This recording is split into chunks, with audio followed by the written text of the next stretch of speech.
Long before kingdoms claimed the land, before towering walls divided people, before thrones ruled nations, humanity lived in a world almost impossible to imagine today. Across endless forests, vast grasslands, and untamed rivers, small communities fought to survive, shaping the foundations of every civilization that would follow. But what was this forgotten world really like, and how did it disappear forever? Tonight we'll journey back to an age before history had names, where every discovery changed the future of our species. If you enjoy mysterious ancient history and immersive documentaries, please like this video, subscribe to the channel, and join us as we uncover the world before walls, thrones, and armies. Long before stone walls cut the horizon into inside and outside, before towers warned strangers away, before palaces rose above fields and armies marched beneath banners, the human world moves with a quieter rhythm. It leaves no royal inscriptions, no victory monuments, no lists of tribute, no carved faces of rulers staring across conquered land. It is a world written instead in hearth ash, worn tools, animal bones, footprints pressed into ancient mud, and the faint outlines of shelters that once stood against wind and rain. Across plains, forests, deserts, coasts, and frozen valleys, people live without kings, yet not without order. They live without cities, yet not without memory. They live without walls, yet not without boundaries that matter. At first glance, this older world can seem almost empty, because it does not leave behind the heavy remains that later civilizations used to announce themselves. No palace survives from a migrating band. No throne room appears in the dust of a seasonal camp. No army barracks stand where hunters once repaired their points beside a fire. But absence can be misleading. What survives in the record suggests a human life far more intricate than the old image of wandering simplicity. There are routes remembered across generations, places returned to again and again, materials carried over long distances, burials treated with care, ornaments made for the body, pigments ground for meaning as well as colour, and tools shaped with a precision that belongs not to instinct but to teaching patience and shared knowledge. This is the world before fixed power. It is not a world before society. That distinction matters. Human beings are social long before they are urban. They make rules long before they make law codes. They recognize obligations long before taxation. They know who may marry whom, who is owed meat after a hunt, who has the right to speak in a quarrel, which places are dangerous, which animals return with the season, which plants should be dug carefully so they will grow again, and which stories must be remembered because forgetting them can cost lives. Scholars still debate how much of this can be safely reconstructed from archaeology, from anthropology, and from the lives of more recent foraging peoples, but the broad pattern is clear enough before states' human communities are already deeply organized. The landscape itself is the first architecture. A ridge can be a lookout. A bend in a river can be a meeting place. A grove can hold memory because someone was buried nearby, or because fruit ripens there at the same time each year, or because animals pass through when the air begins to change. A cave may shelter bodies from storms, but it may also become something more, a place where marks accumulate on stone, and where the darkness seems to hold a presence different from daylight. Open camps can appear and disappear, leaving only stains in soil, broken flakes of stone-burned bone, and the arrangement of things people never expected anyone to study thousands of years later. In this world, movement is not aimlessness. Movement is a strategy. It follows herds, water shellfish beds, nut groves, fish runs, flowering seasons, and the slow turning of climate. A group may know a territory with a detail later maps cannot easily capture.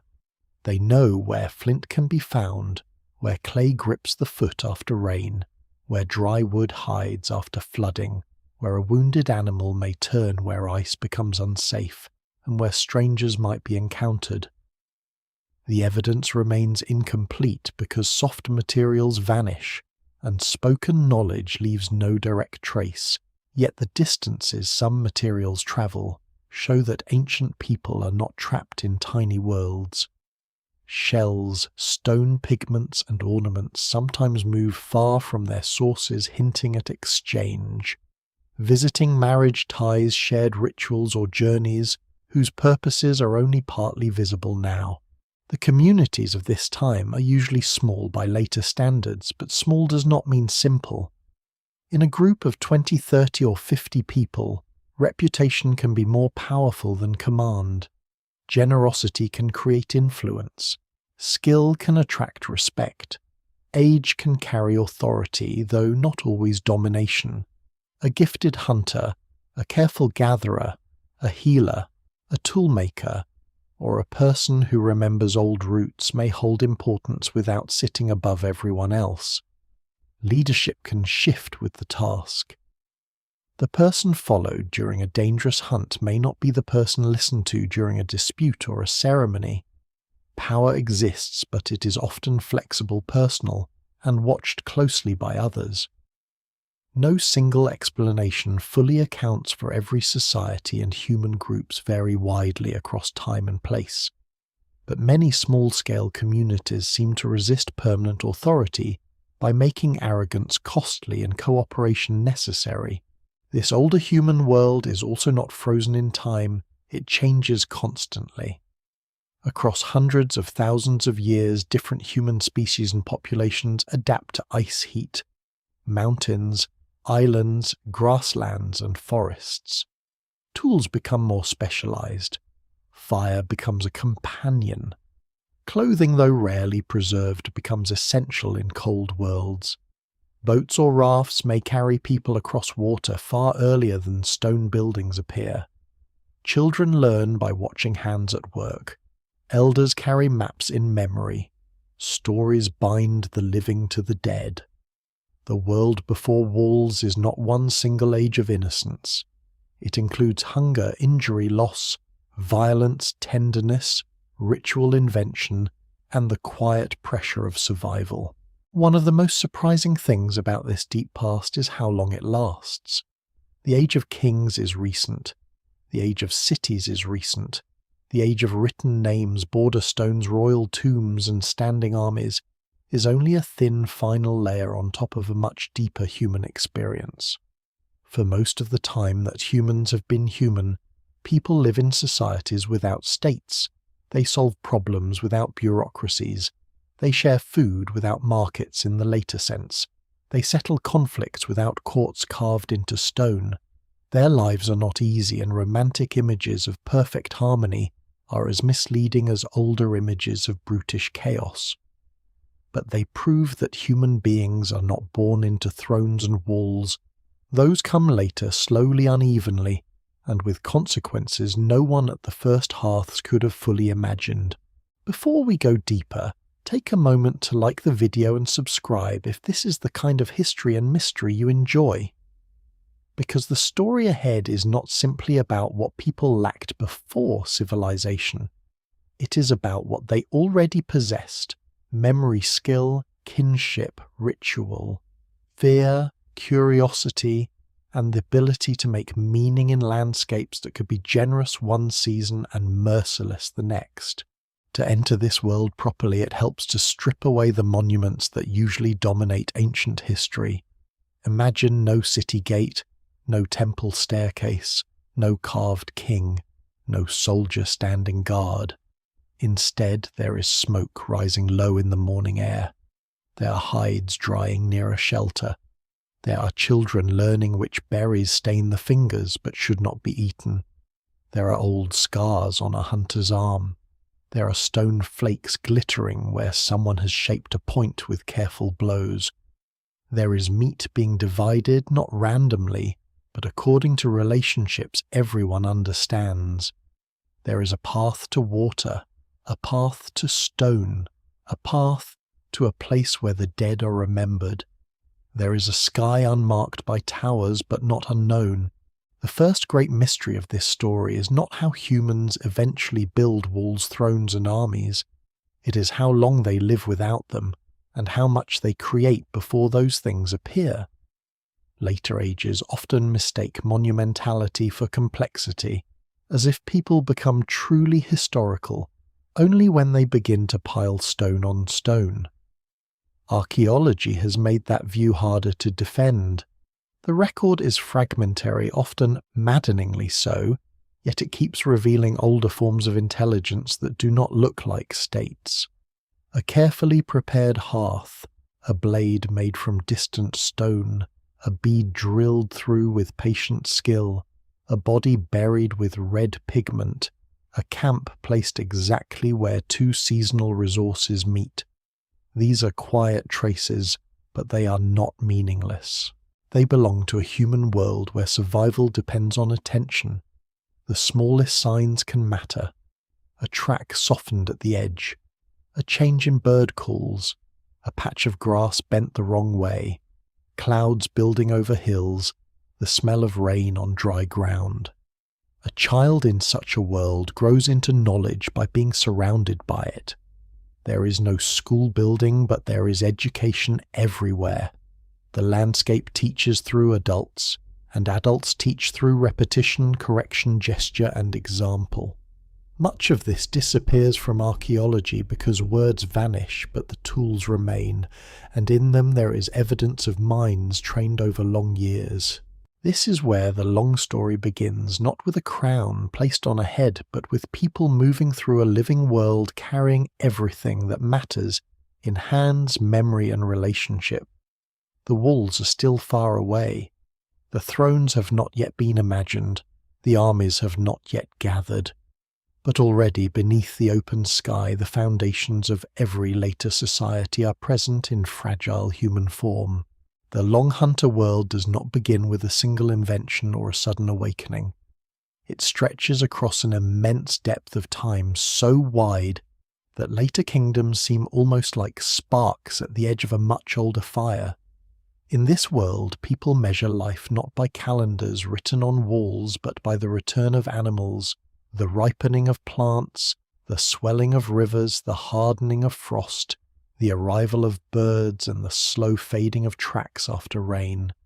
Their days are shaped by movement, but the movement follows knowledge, and that knowledge is inherited, tested, corrected, and carried from one generation to the next.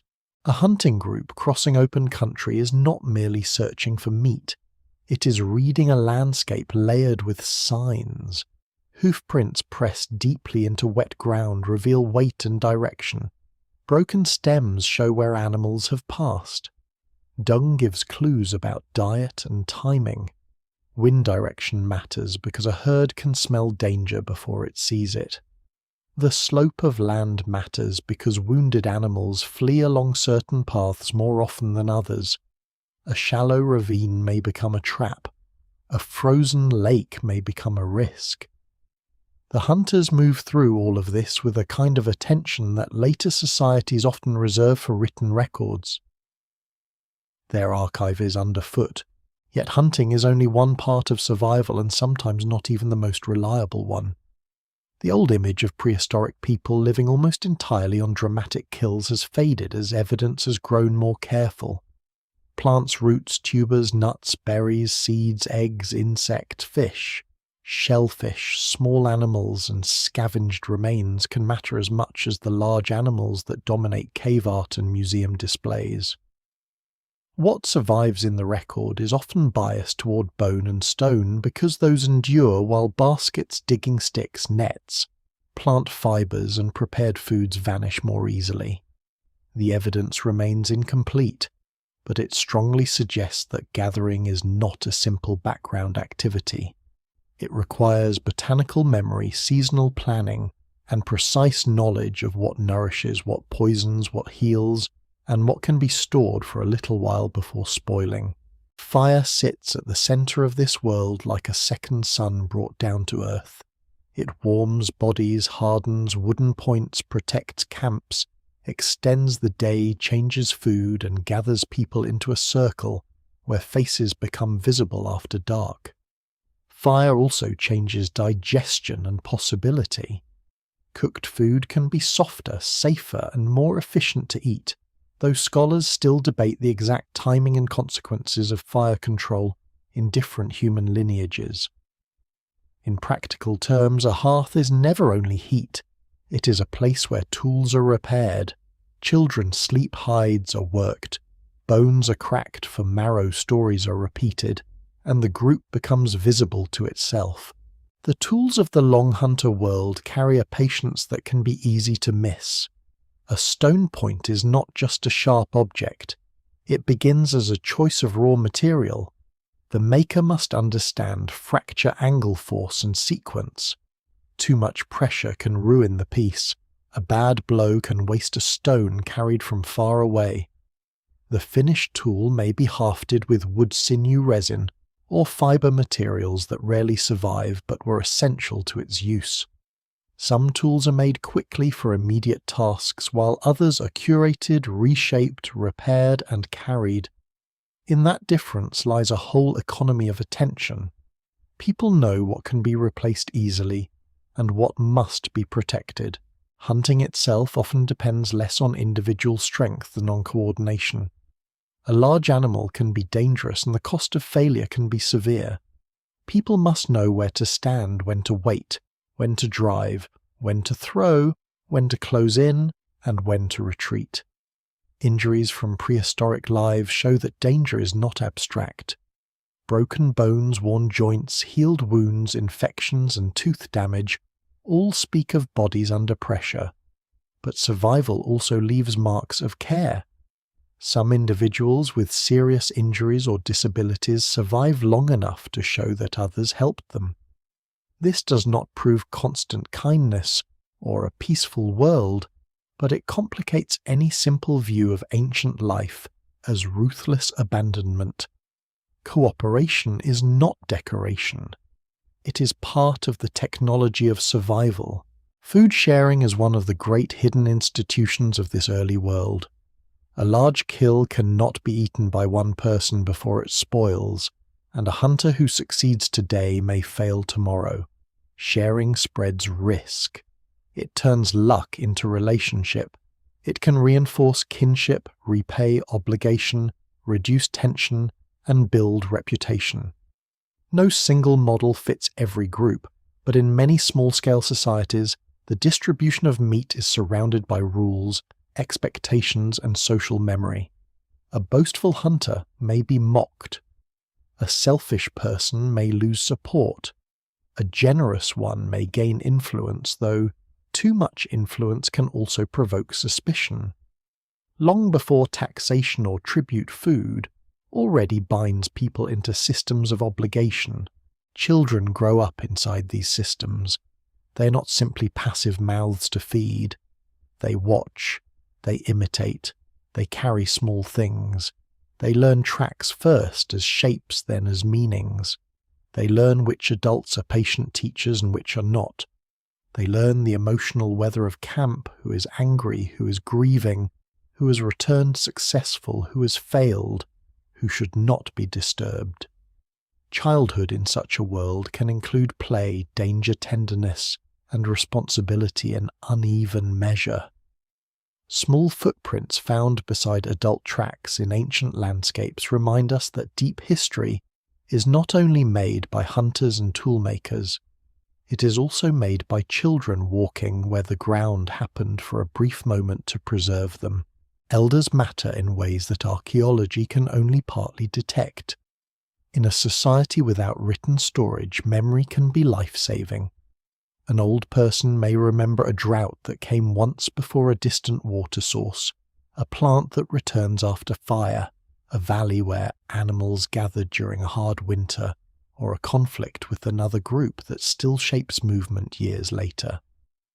The survival of elders depends on the productivity and care of others, but the knowledge they hold can repay that care many times over.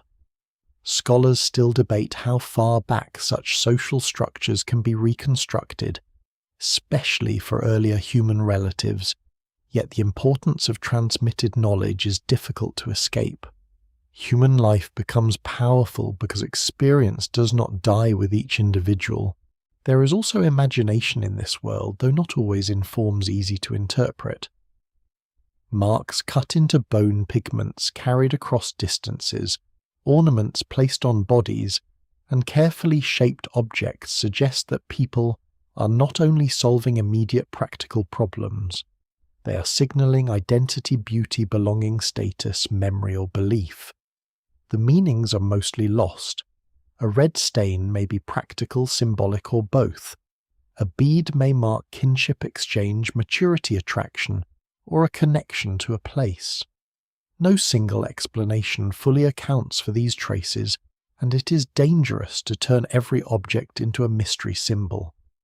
But it is equally mistaken to strip ancient people of inner life simply because their words are gone. The Long Hunter world is therefore not a stage before culture. It is culture under open sky. It is a world of flexible camps, deep roots, skilled hands, remembered animals, shared fire, and social rules, strong enough to hold people together without walls. It can be harsh. A failed season can bring hunger. A storm can kill. A wound can end a life that later medicine might save. Strangers can mean marriage, trade, danger, or all three at once. But across this uncertainty, people endure for astonishing length of time. They adapt to cold steppes and tropical forests, to coasts and uplands, to deserts and riverlands. They carry stories across landscapes that later maps will divide into kingdoms, provinces, and frontiers. Before the first village becomes permanent, before grain fills storage pits, before anyone commands labour from a raised platform, this older world has already refined the arts of survival. It has learned how to follow without being lost, how to share without written contracts, how to teach without schools, how to lead without crowns, and how to remember without archives. The future walls are still invisible, but the human capacities that will one day build them are already present, glowing in the dark around a hunter's fire. The shelters of this older world rarely announce themselves. They do not rise like temples from the earth or form straight lines on a city plan. Most are made from materials that time consumes without ceremony. Branches, hides, reeds, grasses, bark, bone, packed earth, and snow. Even when a camp is busy with voices, smoke, movement, repair, food, and sleep, its future trace may be almost nothing. A ring of stones, a darker patch of soil, a cluster of flakes, a hearth reddened by heat. Post holes so faint they can be missed by an untrained eye. The homes of people before kingdoms often survive only as the ghost of an arrangement, yet those arrangements matter because they show that life without permanent architecture is still life shaped by intention. A temporary camp is not a random scatter of bodies. People choose where to settle, even briefly, with close attention to wind-water fuel animal routes, visibility, safety, and comfort. A place too exposed may be dangerous in cold weather. A place too hidden may be dangerous if strangers approach. A camp near water may be convenient, but also crowded with insects, predators, or flooding. A ridge may catch morning light. A cave entrance may protect against rain, but hold smoke unless air moves correctly. A winter shelter and a summer shelter answer different problems. What survives in the record suggests that ancient people repeatedly chose locations with practical intelligence, returning to some places again and again until the ground itself became layered with human presence. Caves are the most famous shelters because stone protects evidence better than open land does. They can preserve bones, tools, pigments, hearths, and sometimes paintings or engravings in ways open camps rarely can. But caves can mislead the imagination. They were not the universal home of ancient humanity. Many people lived in open-air sites beside rivers, on coastal terraces, in forest clearings, or on plains where almost every trace has been erased by erosion, farming construction, or the movement of rivers. Caves survive, so caves dominate the story. The evidence remains incomplete, and the world before walls was probably far more open, varied and mobile than the surviving record first suggests. Where shelters can be reconstructed, they reveal quiet sophistication. Some Ice Age groups use mammoth bones as structural supports in cold regions where wood may be scarce. Others likely build frames of branches covered with hides or vegetation. In some environments, brush windbreaks are enough. In others, people need insulated spaces that hold warmth through long nights. A shelter is not simply a roof. It is a controlled pocket of climate, a place where bodies rest, infants survive, tools are kept dry, and food is processed away from scavengers. To build even a temporary shelter requires social coordination. Someone gathers materials. Someone knows how to bend, tie, brace, cover, and repair. Someone remembers what failed last season. Inside and around these camps, space has meaning. There may be areas for cooking areas, for stoneworking areas, for sleeping areas, for butchering areas, for hide scraping, and places where waste is pushed aside. Archaeologists sometimes detect these patterns from the distribution of stone chips, bones, charcoal, and tools. Such traces can never recreate the full life of a camp, but they show that even small mobile groups organize domestic space. People do not need streets to create order. They do not need walls to distinguish clean from dirty sleeping, from working ordinary from special. The earliest homes are often less like buildings than like repeated habits made visible on the ground. The hearth is usually the anchor. Around it the camp gathers, and around it archaeology often sees most clearly. Fire leaves colour ash, cracked stone, burned bone, and chemical changes in soil. It marks where people sit, cook, warm themselves, and return. In some sites, multiple hearths suggest repeated visits, or different activity zones. In others, a single hearth may represent one brief occupation, a pause in movement that lasted only days. A camp can be short-lived and still meaningful. A night beside a fire can preserve a decision, a route, a danger avoided, a storm endured, or a hunt prepared. Deep history is full of such small pauses. The people in these shelters likely live with fewer objects than later villagers, but not with fewer skills. Mobility demands selectiveness. Everything carried must justify its weight. A toolkit may be compact, repairable, and flexible. Organic containers, bags, baskets, slings, cords, and wrappings would have been essential, though they rarely survive. This is one of the lesser-known distortions of the archaeological record. Stone tools can make ancient life appear harder, sharper, and more masculine than it actually was because the softer technologies disappear. Fibre work, hide preparation, carrying systems, bedding mats, nets, traps, clothing, and infant care may have occupied enormous importance. Their absence is not evidence that they did not exist. It is evidence that time favours stone over woven grass. Shelter also reveals the social closeness of life before kingdoms. In a small camp, privacy is limited. Everyone sees who works, who avoids work, who eats, who shares, who sulks, who mourns, who forms attachments, and who breaks expectations. Social life unfolds at close range. Conflicts cannot always be escaped by disappearing into a crowd because there is no crowd large enough to hide in. This closeness can create care and pressure at the same time. It can protect the vulnerable, but it can also intensify tension. Scholars still debate how often groups split temporarily to ease conflict or join together for seasonal gatherings, but mobility itself may have been one way of managing relationships as well as resources. Seasonal aggregation sites add another layer to the story. Not all camps are small and isolated. At certain times, multiple groups may gather where food is abundant, where stone is available, where rituals are performed, where marriages are arranged, or where news travels.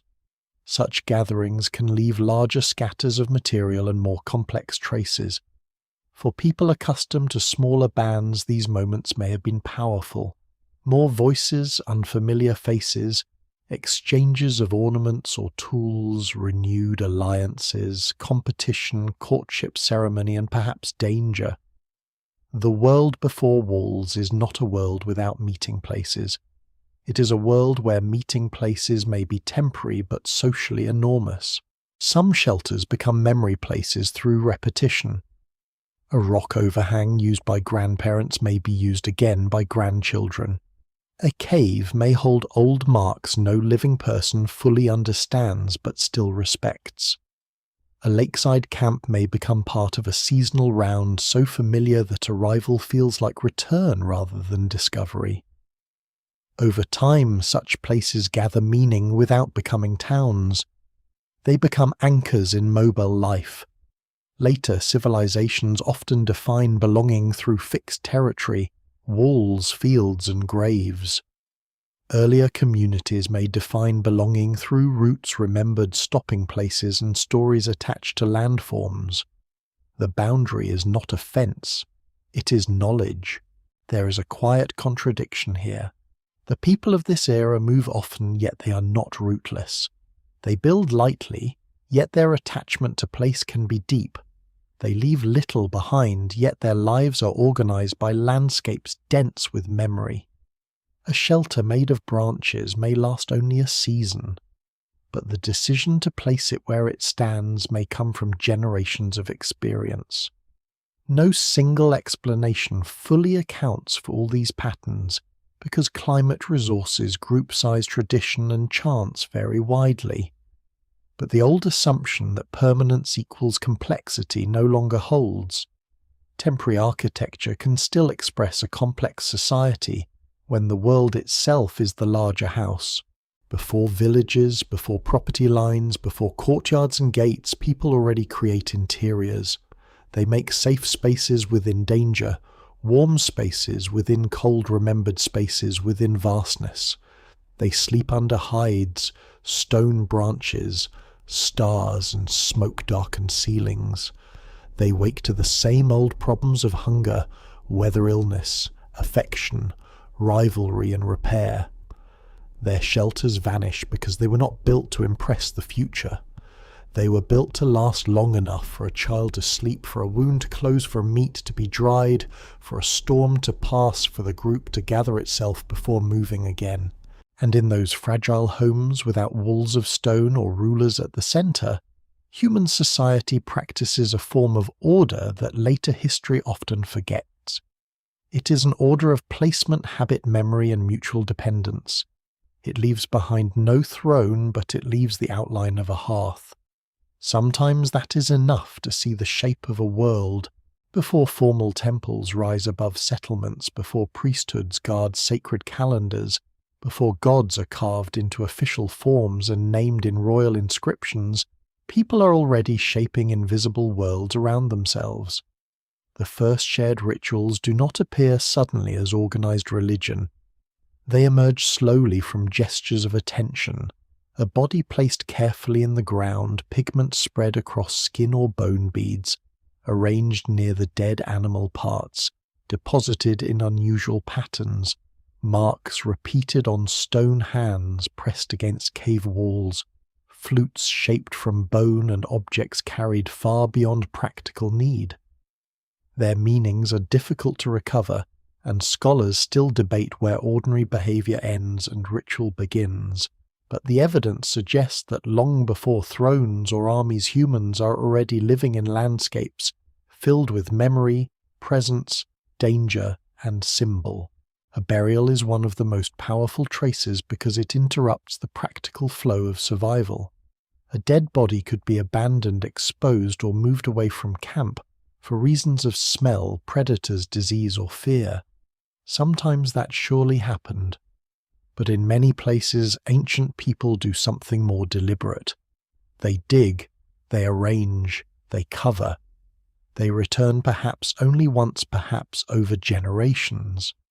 Some bodies are placed with tools, ornaments, animal remains, ochre, or other materials whose purpose is no longer clear. What survives in the record suggests not one universal belief, but a range of practices that treat death as socially meaningful.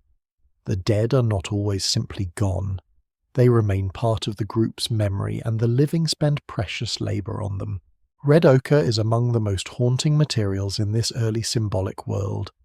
It appears across many regions and periods, sometimes in burials, sometimes on artifacts, sometimes in places where its function remains uncertain. It can colour hides, protect skin, help with hafting, or serve practical tasks, so it cannot automatically be called sacred. Yet its repeated association with bodies and special objects suggests that it often carries meanings beyond utility. Red can resemble blood warmth, life transformation, or earth itself, though modern interpretations must be cautious. No single explanation fully accounts for its use. The surprising detail is not that ancient people liked colour. It is that they sometimes travelled to obtain pigments, processed them carefully, and placed them where meaning seems to have mattered. Caves deepen the mystery because they preserve signs in darkness. In parts of Europe, Asia, Africa, and beyond, ancient markings show that people entered difficult underground spaces not merely for shelter, but for something else. They painted animals, traced hands, engraved lines, left dots, and sometimes worked in places where natural light barely reached. Some images are astonishingly skilled, but skill alone is not the point. The act of entering darkness may itself have mattered. A cave is unlike open land. It echoes, it hides, its walls curve like surfaces between worlds. Minerals glitter in torchlight, shadows move strangely.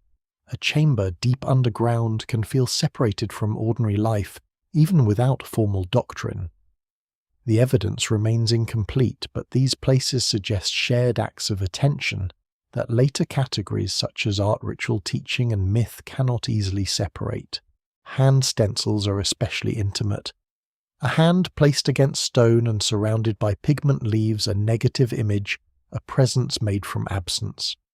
Some are large, some small, some missing fingers, or showing fingers bent down, and interpretations vary widely. They may mark individuals, groups, rites of passage, counting systems, hunting magic, storytelling, or identities unknown to us. Scholars still debate their meanings, and some older assumptions about gender and authorship have been challenged by newer methods and wider perspectives. What matters for this unfolding story is that the hand on the wall collapses distance. It is not a king's name. It is not a command. It is a human trace saying that someone stood there, reached out, and made the body part of the place. Music may belong to this same expanding symbolic life. Bone flutes and other sound-making objects show that ancient people create more than tools for cutting, scraping, and hunting.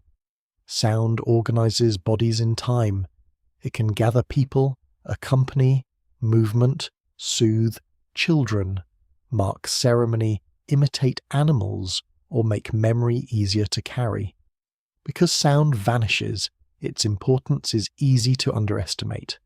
A flute preserved in bone is only the rare survivor of a much larger world of voices clapping, rattles, drums, footfalls, and rhythm made from materials that decay. Long before written hymns, people may already be binding groups through shared sound. The first ceremonial architecture may have been the circle of listeners. Ornaments also reveal social worlds that cannot be reduced to survival. Bead shells pierce teeth. Pendants and decorated objects require time and often travel. A shell found far inland may speak of exchange movement, or the memory of distant water.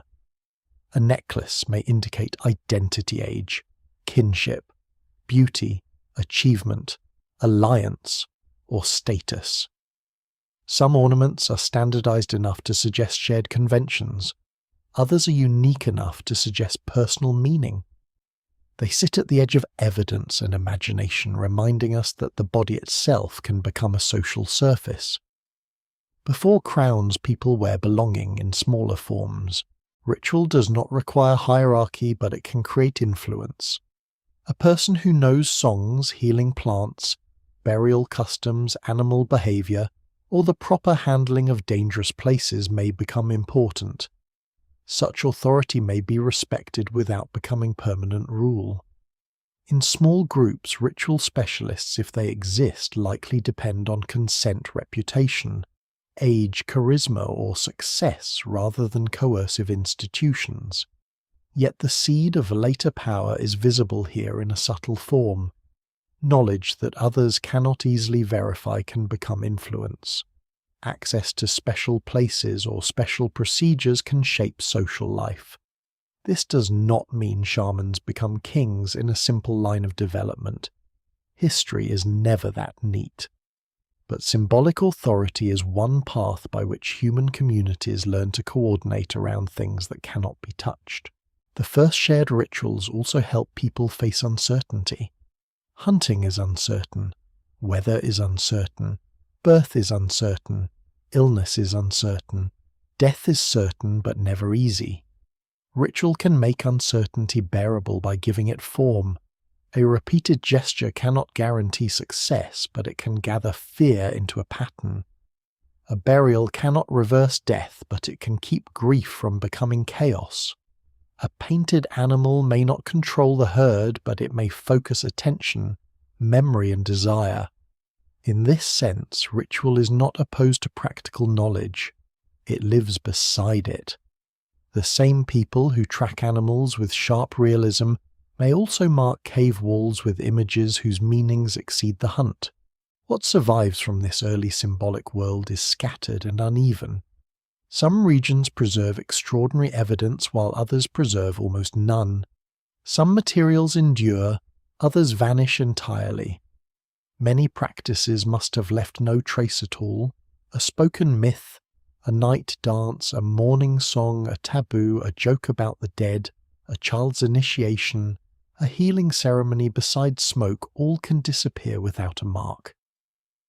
Archaeology, therefore, sees only islands of evidence in a sea of lost behaviour.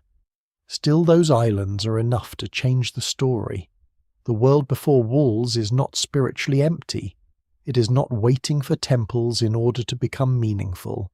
It already contains sacred places remembered dead, marked bodies, sound, colour, and gestures that bind people to one another and to the unseen. As these rituals accumulate, they create a kind of social depth that no single camp can hold.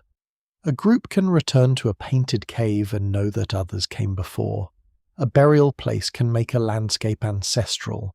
An ornament style can connect people across distance. A song can carry a root in memory. These are not states and they are not armies, but they are structures of belonging. They make human communities larger than the people present at any one fire.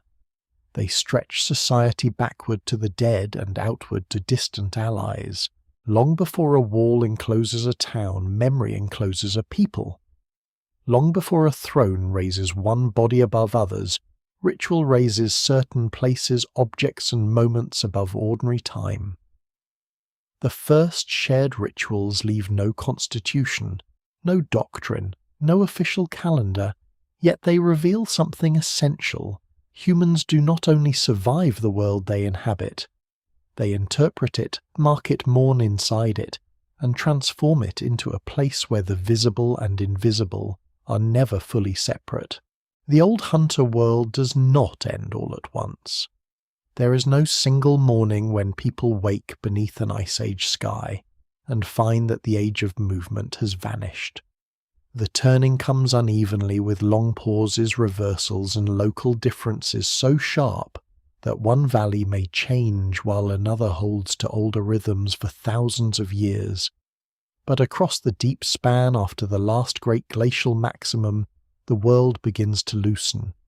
Ice retreats from some lands, rivers swell and cut new channels, forests advance into open ground, coastlines shift, animals move, adapt, or disappear. The air itself seems to belong to a different age, and human communities who have always lived by reading. Change must now read a planet in transformation. During the height of the Ice Age, huge volumes of water are locked in glaciers, and sea levels lie far lower than they do today. Lands that are now drowned form broad plains, coastal shelves, river valleys, and migration corridors. People live in places that later vanish beneath the sea, leaving modern archaeology with a painful absence. Some of the richest ancient landscapes may now be underwater, buried beneath silt sand and waves. What survives in the record on dry land may be only part of the story, perhaps not even the most important part in some regions. Scholars still debate how many early settlements, camps, and gathering places disappeared as oceans rose, but the scale of lost coastline is impossible to ignore. The world before walls includes entire territories that no longer exist on the surface of the earth. As the climate warms, the great cold grasslands and steppe environments that supported mammoths, woolly rhinoceroses, wild horses, bison, reindeer, and other large animals begin to change. In some places, open plains become forests. In others, wetlands expand. The animal communities that people know intimately shift their ranges or decline. The causes of megafaunal extinctions remain debated because climate change, human hunting habitat transformation, and ecological pressure may all play roles in different places. No single explanation fully accounts for every disappearance. But for the people living through these changes, the debate is not theoretical. The animals that once made seasonal life predictable may become harder to find. Tracks lead elsewhere. Old hunting grounds grow thick with trees. A valley that once opened into grazing land becomes marsh woodland or lake edge. Warming does not simply make life easier. It creates opportunity and disruption together. In some regions, new plants spread and new resources become available. Forests offer nuts, fruits, deer, boarbirds, mushrooms, and wood. Rivers and lakes provide fish, waterfowl, reeds, and shellfish. Coastal zones can become extraordinarily rich, where tides, estuaries, and marine life concentrate food. Yet these new environments demand different knowledge. A hunter skilled on open steppe may need new tactics in dense woodland. A group accustomed to following herds across wide spaces may begin to rely more on river runs, seasonal plant harvests, or coastal gathering. The evidence remains incomplete, but the broad pattern suggests that humans do not simply endure climate change. They experiment inside it. The end of the Ice Age also creates instability. Warming is not a smooth upward line. There are abrupt cold snaps, sudden regional shifts, changing rainfall patterns, and pulses of sea level rise. One of the most striking episodes is the Younger Dryas, a return to colder conditions in parts of the northern hemisphere after a period of warming.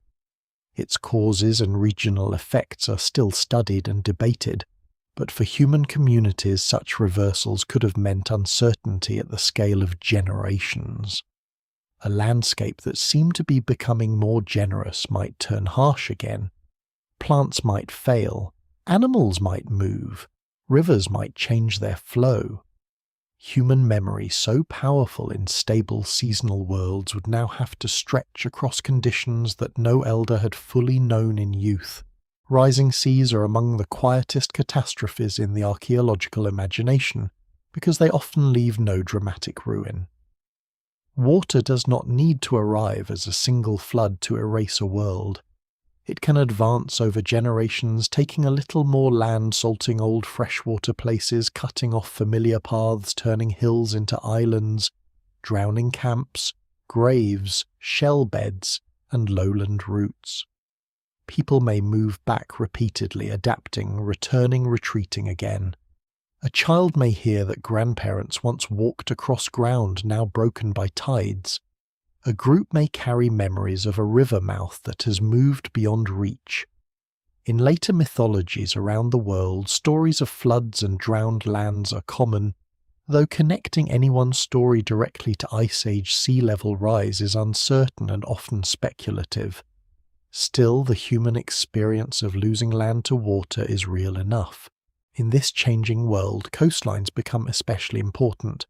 They offer food from multiple zones: fish, shellfish, seals in some regions, birds, eggs, edible plants, driftwood, and access to travel by water. Yet coastal archaeology is difficult precisely because many ancient shores are now submerged. This creates one of the hidden contradictions in the story of early settlement. The places most attractive to people may be among the least visible to archaeologists today. What survives inland may give a drier, narrower picture than the lived reality. The world before walls may have been filled with skilled coastal peoples whose camps lie beyond modern beaches under the sea floor. The changing climate also alters how people gather. When resources become more predictable in certain places, groups may stay longer. A salmon run a nut harvest, a shellfish-rich shore, or a wetland full of birds can support repeated visits and larger seasonal meetings. People who once moved widely may begin to anchor part of the year around dependable abundance. This does not yet mean farming. It does not yet mean villages in the later sense, but it begins to bend movement into new shapes. Camps last longer. Storage becomes more useful. Social gatherings become larger or more regular. The path towards settled life begins not with someone deciding to invent civilization, but with landscapes offering reasons to pause. At the same time, not everyone follows this path. Some groups remain mobile because mobility continues to work. Others combine strategies, moving for part of the year and settling for another part. Some turn toward fishing, some toward small game, some toward plant processing, some toward broad-spectrum diets, in which many modest foods replace dependence on a few large animals. The variety matters. Human history is not a single ladder leading upward from foraging to farming to cities. It is a branching field of choices, pressures, experiments, and accidents. Some communities never need walls because their world still rewards movement. Others begin to feel the pull of place. Climate change also affects relationships between groups. As resources shift, old territories may overlap in new ways. People may meet strangers in places once empty, compete for water exchange, new tools, learn new foods, or retreat from danger. The line between cooperation and conflict can sharpen when predictability weakens. Yet crisis can also create innovation. New fishing technologies, grinding stones, plant processing methods, storage practices, and watercraft may become more important. Archaeology often finds these changes as objects, but behind them are human adjustments, hands learning new motions, children being taught different seasonal rounds, elders revising old knowledge without admitting too quickly that the old map no longer holds. This is one of the great turning points of the human story because the planet itself begins to encourage new forms of society. The older world of movement does not vanish, but it is joined by another possibility staying long enough for a place to become crowded with memory, labor, and claim. A camp used for generations may begin to feel less temporary. A food source that returns reliably may become worth defending. A storage pit may make tomorrow's hunger less frightening, but also make theft more tempting. A burial near a favoured place may turn seasonal return into ancestral belonging. The first threads of permanence are spun from climate, food, memory, and need. The world before walls is still open, but it is no longer the same open world. Ice has withdrawn from many horizons. Forests stand where cold grass once rolled. Seas cover old paths. Animals once central to human life are gone from some lands forever. New abundance gathers in river valleys, wetlands and coasts, inviting people to stop, return, store, and gather in larger numbers. The change is not yet civilization, but it is the ground beneath civilization beginning to shift. Long before thrones rise, the earth itself changes the terms of human life and people, Watching the rivers, the forests, the animals, and the sea begin to answer, abundance changes human life not because it removes hardship, but because it changes the shape of attention. In a world where food is thinly scattered, movement remains the safest answer. A group survives by knowing when to leave, but in certain places after the Ice Age, the land begins to offer something different. Rivers fill with fish at predictable times. Wetlands gather birds' eggs, reeds' roots, and small animals in dense patches. Coastlines expose shellfish with the rhythm of tides. Nut-bearing trees drop heavy seasonal harvests. Grasslands and open woodlands support herds that return along familiar routes. For the first time in many regions, staying longer becomes not only possible but sensible. This does not happen everywhere, and it does not happen in one way. Some environments remain too harsh, too dry, too cold, or too unpredictable for long settlement. Others shift repeatedly, making permanence dangerous. But where rich ecological zones overlap, human communities begin to discover that mobility can be reduced without immediate disaster.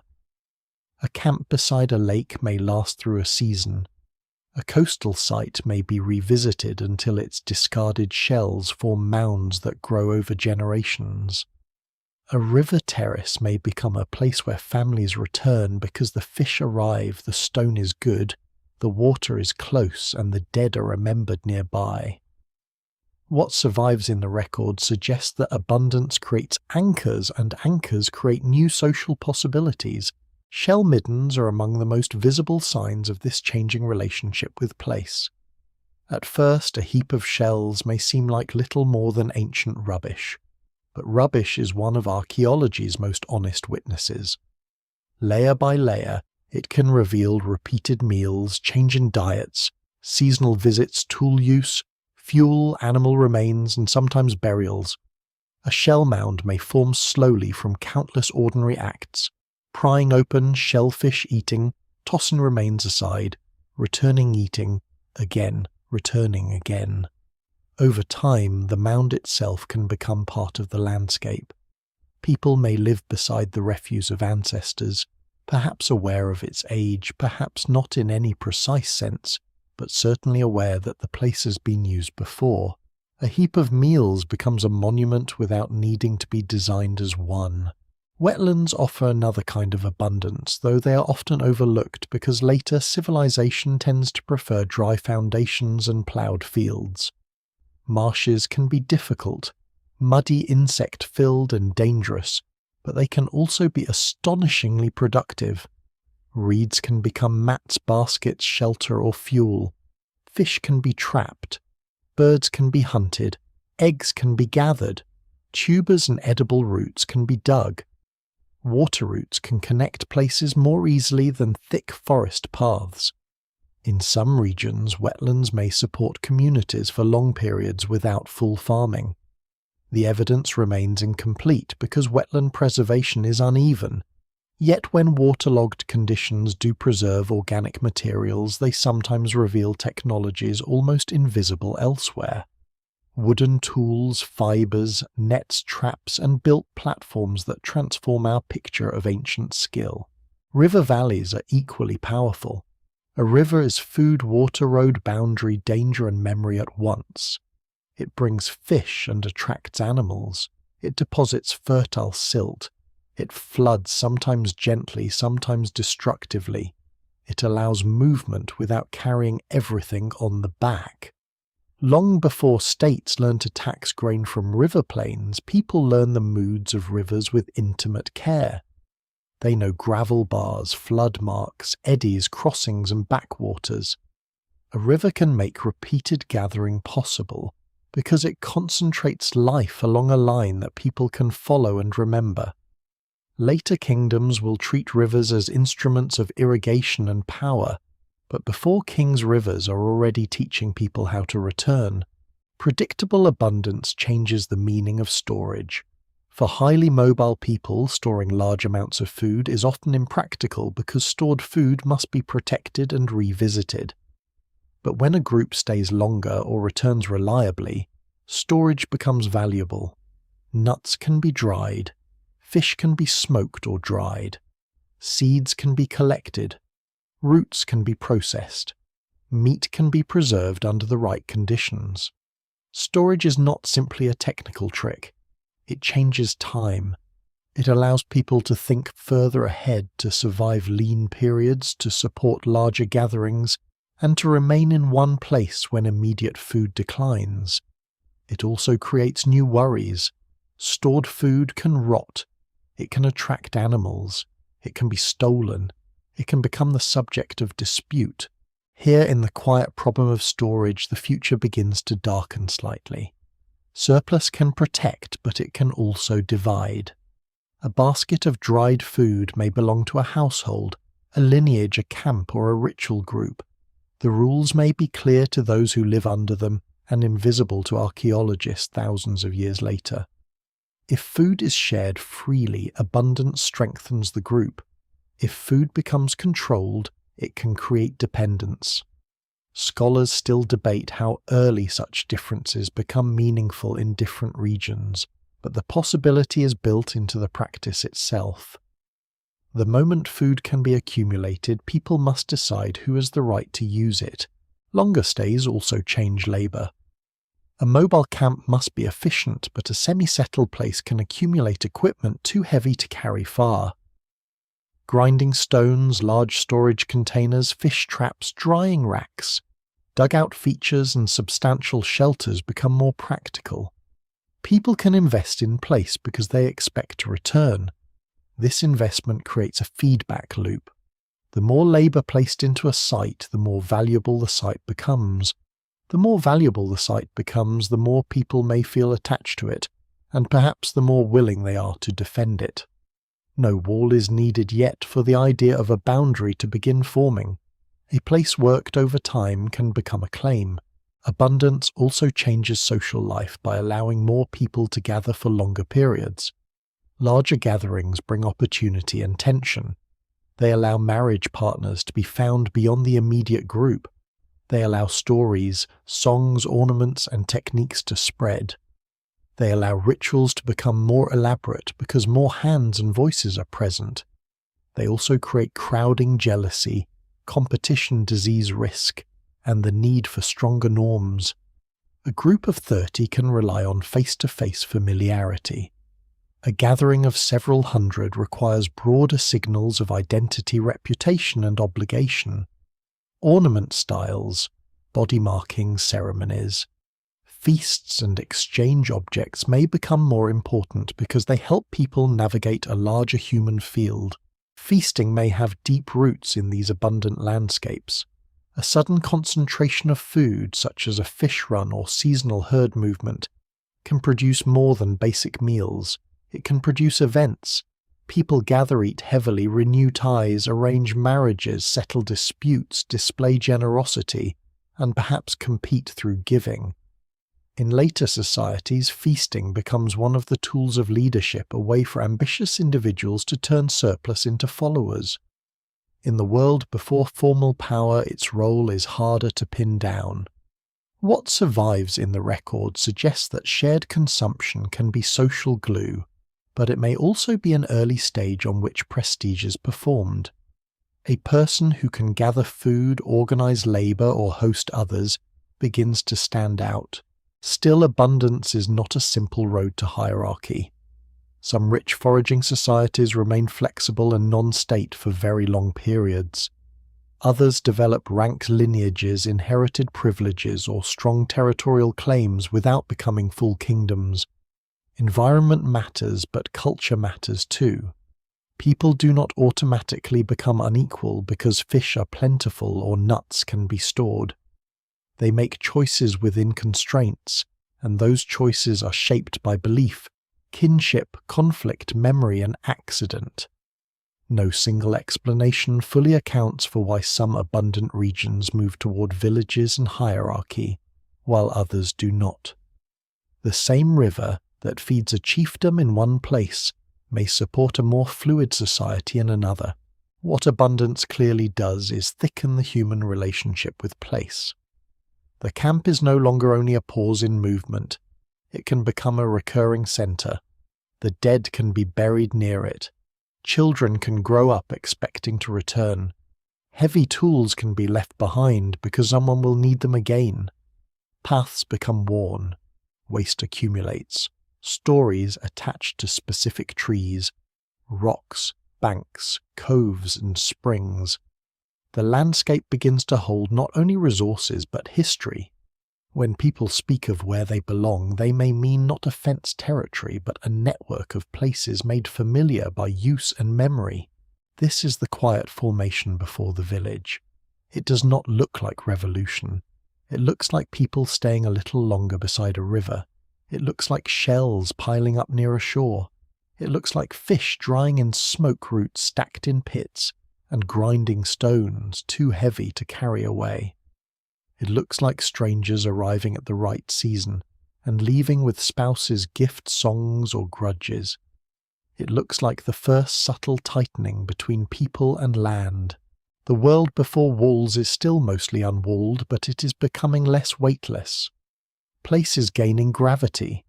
Food is becoming time. Return is becoming tradition. Surplus is becoming both comfort and temptation. The first thrones remain far beyond the horizon, but the ground on which they will one day stand is being prepared. In marshes, river bends, shell mounds, and seasonal camps, where abundance teaches people the dangerous art of staying. The first village does not appear as a city in miniature. It is something stranger and more delicate, a compromise between movement and permanence, between the old freedom of leaving and the new weight of staying. At its edge there may be no wall, no gate, no ruler's house, no official centre. There may be only huts or houses clustered near water storage pits dug into the ground, hearths repaired again and again, paths worn between dwellings, and refuse gathering in places where people have stopped pretending that they will depart tomorrow. Yet this small change alters the human story more profoundly than any monument at first reveals. A place that people return to can be remembered. A place that people rebuild can begin to own them back. In the village, before the state houses become more than shelters, they become containers of memory, labour, food, tools and kinship. A mobile shelter may be abandoned when the season turns, but a house that stands through many seasons gathers biography. Children are born inside it. Elders die inside it. Floors are repaired. Hearths are relit. Roofs sag and are replaced. Objects are lost in corners. Food is stored beneath or beside it. The dead may sometimes be buried under floors or near dwellings, making ancestry part of domestic space. What survives in the record suggests that in many early settled communities, the household becomes a powerful unit, not yet a palace, not yet a legal estate, but already a place where belonging takes material form. The earlier settled communities vary widely.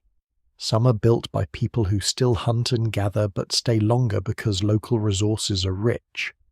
Others belong to communities experimenting with the management of plants and animals. Some are seasonal and repeatedly occupied. Others become more permanent. The evidence remains incomplete, especially where later farming erosion or construction destroyed fragile traces, but the broad pattern is clear. Settlement emerges in many forms before the state. It is not born with kings. It grows from repeated decisions to remain, rebuild, store and return. A settled village changes time. Mobile people often carry the past in stories and roots, but villagers can also carry it in architecture. A house can stand where an earlier house stood. A floor can cover an older floor. A storage pit can cut through forgotten debris. A burial can remain beneath the living. Layers begin to form. The ground itself becomes a record of staying. Later archaeologists may call these accumulations tells mounds or settlement layers, but for the people living there they are not archaeological deposits. They are home thickening underfoot, Daily life in such a village may be busy, repetitive, and physically demanding. The romantic image of settled life as immediate comfort does not survive close inspection. Houses must be built and repaired, roofs must be sealed, fuel must be gathered from increasingly distant places if the settlement stays long enough to strain local supplies. Food must be processed, carried, dried, cooked, protected, and cleaned away. Water must be fetched. Children must be watched near hearths, animals, pits, and tools. Waste must be managed, though often imperfectly. The village offers stability, but stability requires constant work. One lesser-known transformation lies in the floor. A packed floor may seem ordinary, but it marks a new relationship between bodies and place. People sweep it, plaster it, repair it, sleep on it, work on it, and sometimes bury beneath it. In some early communities, floors are renewed repeatedly with plaster or clay, creating clean surfaces over older dirt and ash. This is not the grandeur of later architecture, yet it shows investment. To maintain a floor is to assume there will be a tomorrow in the same place. It is a small act of faith in permanence. Food storage becomes a central feature of village life. Grain nuts, dried fish pulses, fruits, or other resources must be kept from moisture, insects, rodents, and human theft. Storage pits, bins, baskets, jars, and raised structures all answer this problem in different environments. Stored food supports children, elders, specialists, visitors, and lean seasons. It also makes the household more visible as an economic unit. A family with full storage has options. A family with empty storage needs help, credit, marriage ties, labour obligations, or luck. Scholars still debate how early household inequality becomes archaeologically visible in different regions, but the material conditions are beginning to form. Houses can differ. Stores can differ. Luck can harden into advantage. Yet early villages are not simply places of rising inequality. They can also be intensely cooperative. Large tasks may require shared labour building houses, maintaining communal spaces, processing harvests, hunting drives, digging pits, making plaster, repairing paths, caring for children, or preparing rituals. Without bureaucrats or police cooperation depends on kinship, reputation, custom, and daily interdependence. People who live close together must negotiate constantly. The smoke from one hearth drifts toward another. Dogs' children refuse noise, jealousy, and illness do not respect household boundaries. The village creates community, but it also creates friction at close range. Settlement changes the body as well. Repetitive grinding, carrying, digging, bending and kneeling leave marks on bones and joints. Diets may narrow in some places as people depend more heavily on stored foods or early cultivated plants. Dental wear and cavities may increase where carbohydrates become more important. Infectious disease can spread more easily when people live close together, especially with waste nearby, and later animals in or near settlements. The village is not simply progress made visible in mud, brick and hearths. It is a new bargain with pain. Stability gives people more predictable food in some seasons, and more surviving children in some contexts, but it can also bring harder labour and new sickness.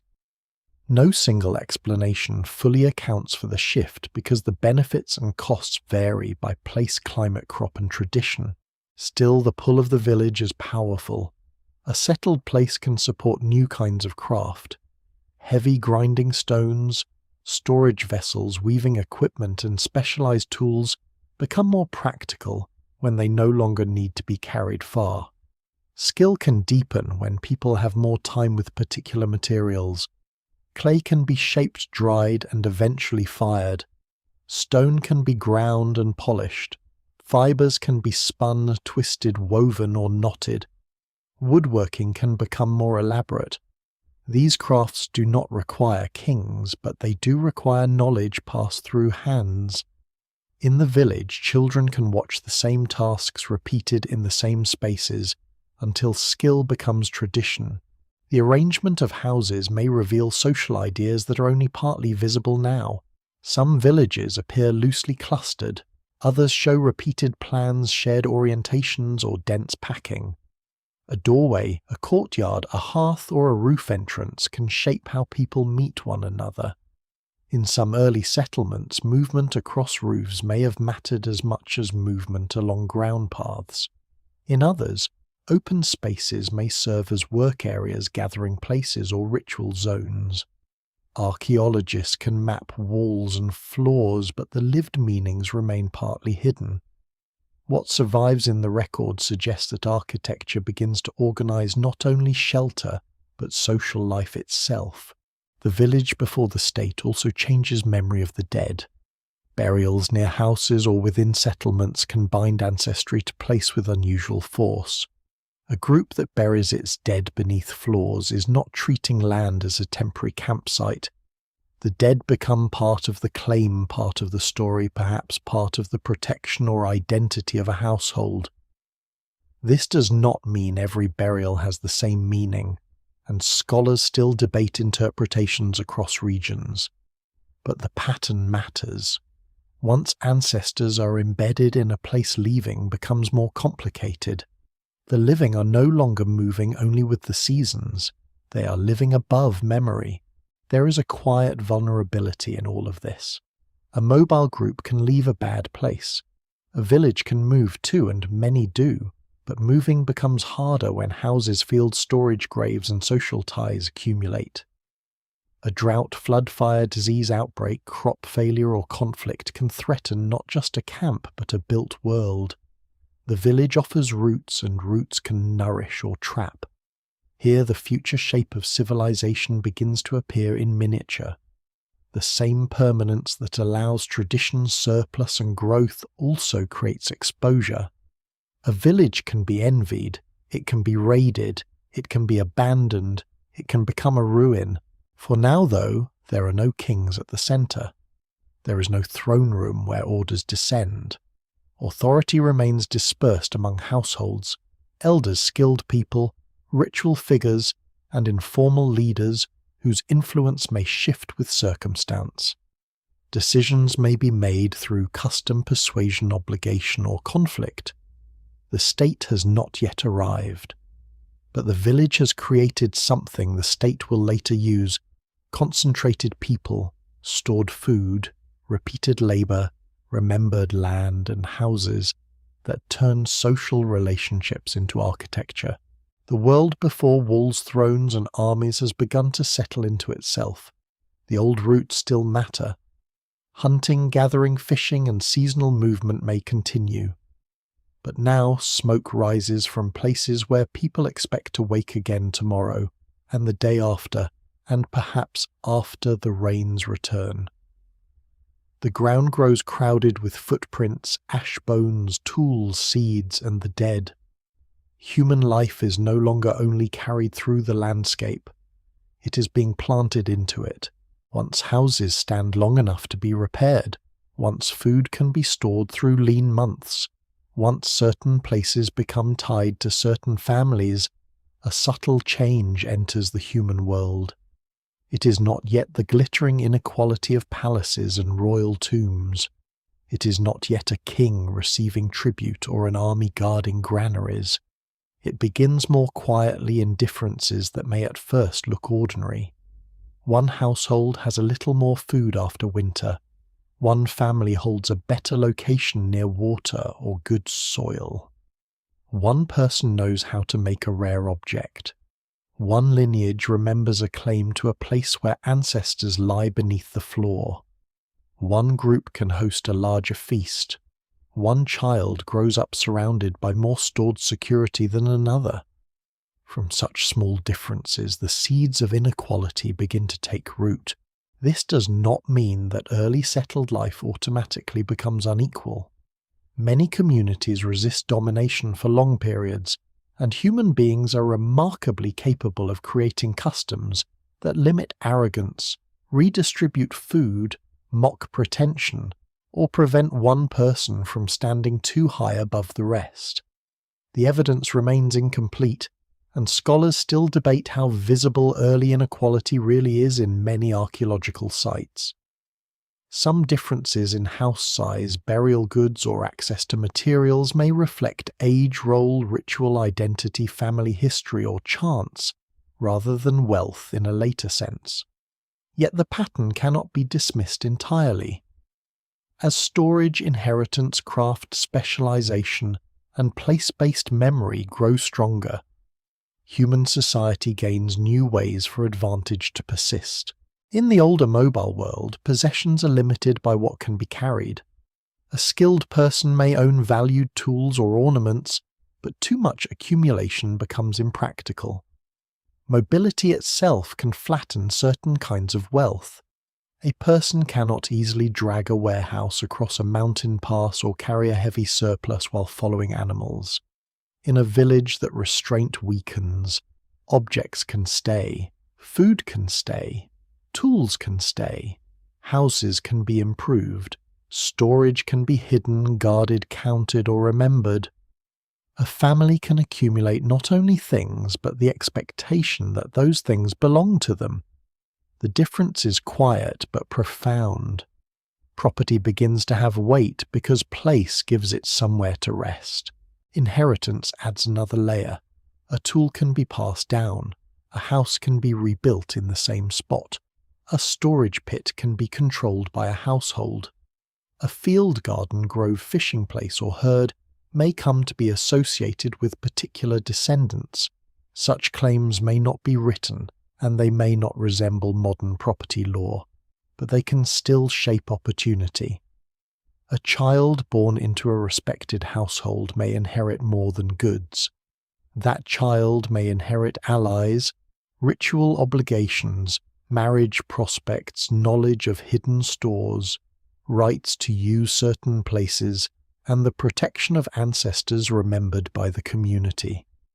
Inequality becomes more durable when it is born before the child has done anything to earn or lose it. Prestige goods reveal this shift in especially vivid form. Shells from distant coasts, rare stones, finely made beads, pigments, carved objects, polished axes, and ornaments of unusual material sometimes travel far from their sources. In earlier periods, such objects may mark exchange, beauty, identity, or wide social networks. In settled communities, they can also become signs of distinction. A person wearing rare materials is not merely decorated. That person may be displaying access to relationships beyond the village, or control over labor, or participation in rituals unavailable to others. What survives in the record suggests that objects begin to speak socially. They say in a language without writing that some people are connected, remembered, favored, or set apart. Craft specialization can sharpen these differences. In a small mobile group, many people may know how to make essential tools even if some are better than others. In more settled communities, certain crafts can become deeper, more time-consuming and more distinctive. A person who can produce especially fine blades, ornaments, baskets, textiles, pottery, or ritual objects may gain reputation. That reputation may bring food, marriage opportunities, protection, or influence. Skill does not automatically create hierarchy. A respected craftsperson may still live within strong rules of sharing and obligation, but specialized knowledge can become a social resource, especially when others depend on it, or when the objects produced become tied to ceremony, exchange, or status. Feasting is one of the places where inequality can hide inside generosity. A person who gives away food appears generous and may genuinely be so. Yet repeated generosity can create obligation. A household that can host many guests provide rare foods, sponsor ceremonies, or distribute stored surplus may gain followers without issuing commands. People remember who fed them. They remember who organized labor, who gathered distant guests, who displayed abundance at the right moment. In later chiefdoms, feasting becomes a well-known path to power, but its roots may lie in much older practices of sharing and seasonal gathering. No single explanation fully accounts for how feasting changes from social glue into political theatre, but the danger is clear: the hand that gives can also begin to rule. Ritual leadership can also become more visible in settled life. Earlier symbolic authority may belong to healers, elders, skilled singers, or people who know dangerous places and proper ceremonies. In villages, ritual can attach itself to houses, lineages, special buildings, burial places, or objects kept across generations. If certain families are believed to have closer relationships with ancestors, spirits, sacred animals, or important ceremonies, their influence may outlast individual talent. Authority begins to settle, just as people settle. It is no longer only the respected person who matters, but the inherited position, the house, the lineage, the place in ritual memory. Burials provide some of the most debated evidence. In certain early communities, some graves contain more goods than others, or bodies are treated in ways that suggest special status. The interpretation is difficult. A richly accompanied burial may honor a healer, a child of an important family, a person who died unusually, or someone whose role cannot be translated into modern categories.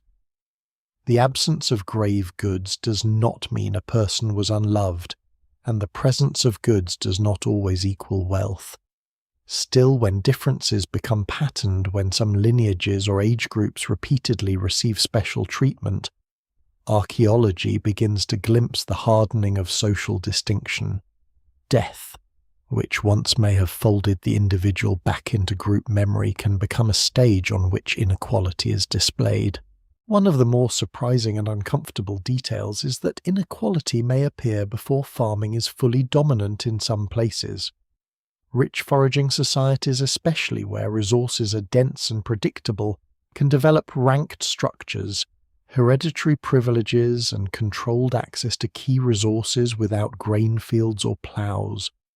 This complicates any simple story that farming alone creates hierarchy. Farming intensifies many pressures, but the roots of inequality can grow wherever abundance can be stored, defended, inherited, and symbolically justified. The world before thrones is not necessarily a world before rank. It may already contain the first shadows of inherited difference, yet none of this forms a straight road. Some villages remain relatively equal, some differences rise and fade. Some ambitious figures may be restrained by ridicule, refusal, or collective pressure. Some communities may split rather than accept domination. Others may create rituals that emphasize unity over competition. What survives in the record often shows outcomes more clearly than arguments, and arguments must have been everywhere. Behind every larger house or special burial, there may have been negotiations, resentments, explanations, memories, and resistance that leave no trace in the soil. This is why the seeds of inequality are so difficult to see at first. They do not always look violent. They can grow through care, skill, generosity, ancestry, storage, and beauty. They can appear as a family protecting food against hunger, a craftsperson valued for rare knowledge, an elder trusted with ritual memory, or a host feeding guests in a hard season. Only slowly can these advantages become something more durable, something harder for others to challenge. Power often begins not as command but as dependence. The world before walls, thrones, and armies is therefore entering a more complicated age. It is still far from empire. Most people still live close to the labour of food, fuel, water, shelter, and kin.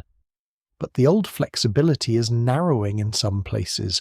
Houses hold memory, stores hold future time, graves hold claims, objects travel as signs of connection.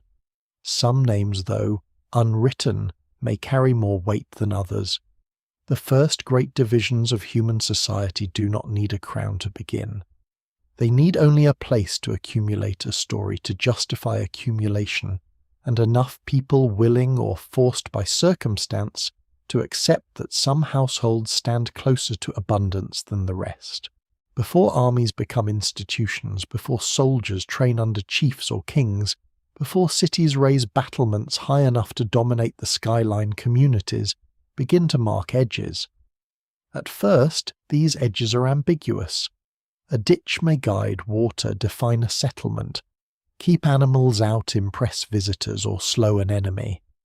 A bank of earth may be symbolic as much as defensive.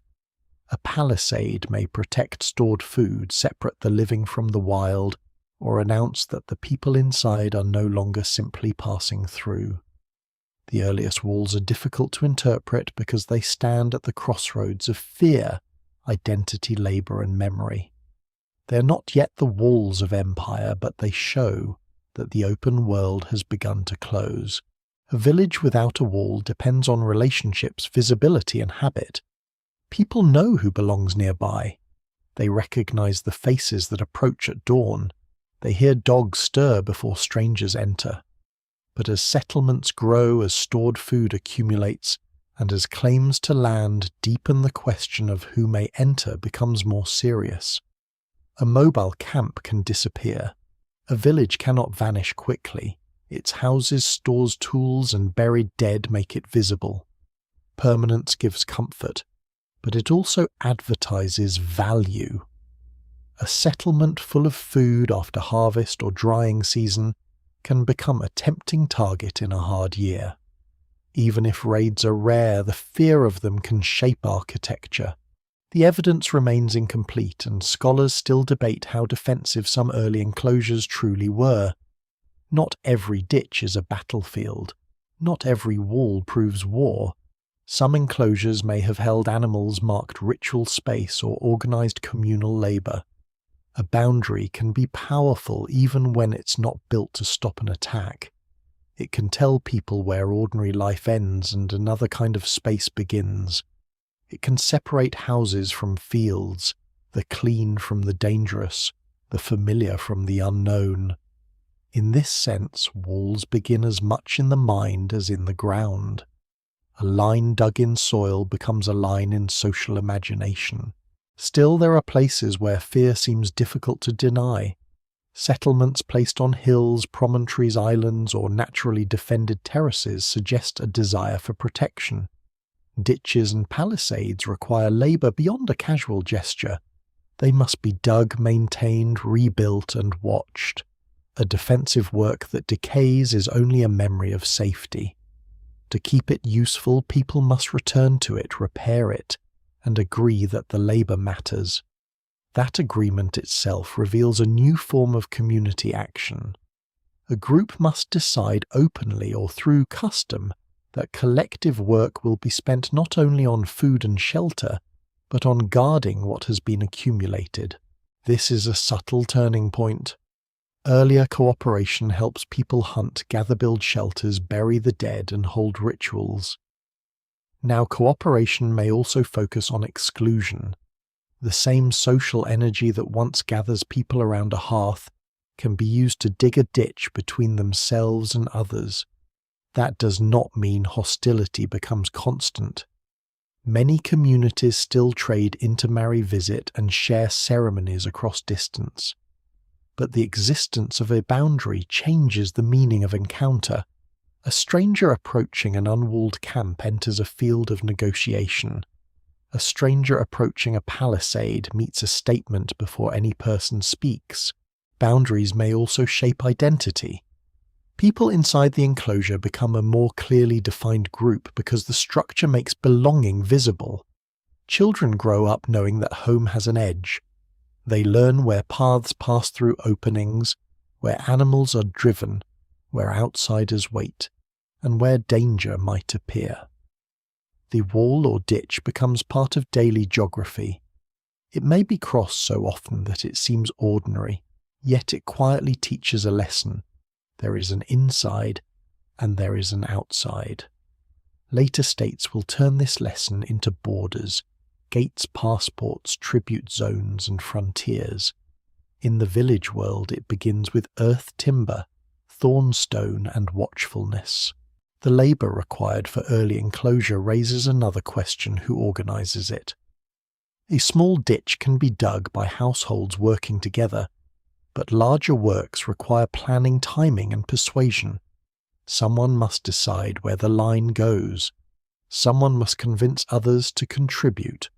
Someone must settle disputes if a boundary cuts across a path, a work area, a grave, or a household's preferred space. This does not require kings. Communal decision-making elders, ritual leaders, respected builders, or temporary organisers may be enough. Yet the act of coordinating enclosure can give certain people influence. Power sometimes grows through the management of shared labour before it ever wears a crown. In some regions, enclosures seem tied not only to defence but to ceremony. People gather within circular ditches, timber settings, or bounded earthworks that may have served seasonal rituals, feasting, burial exchange, or social display. The distinction between sacred and defensive is not always clear. A protected place can be sacred. A sacred place can be protected. A ditch around a ritual centre may keep animals out, guide movement, or mark the separation between ordinary ground and charged ground.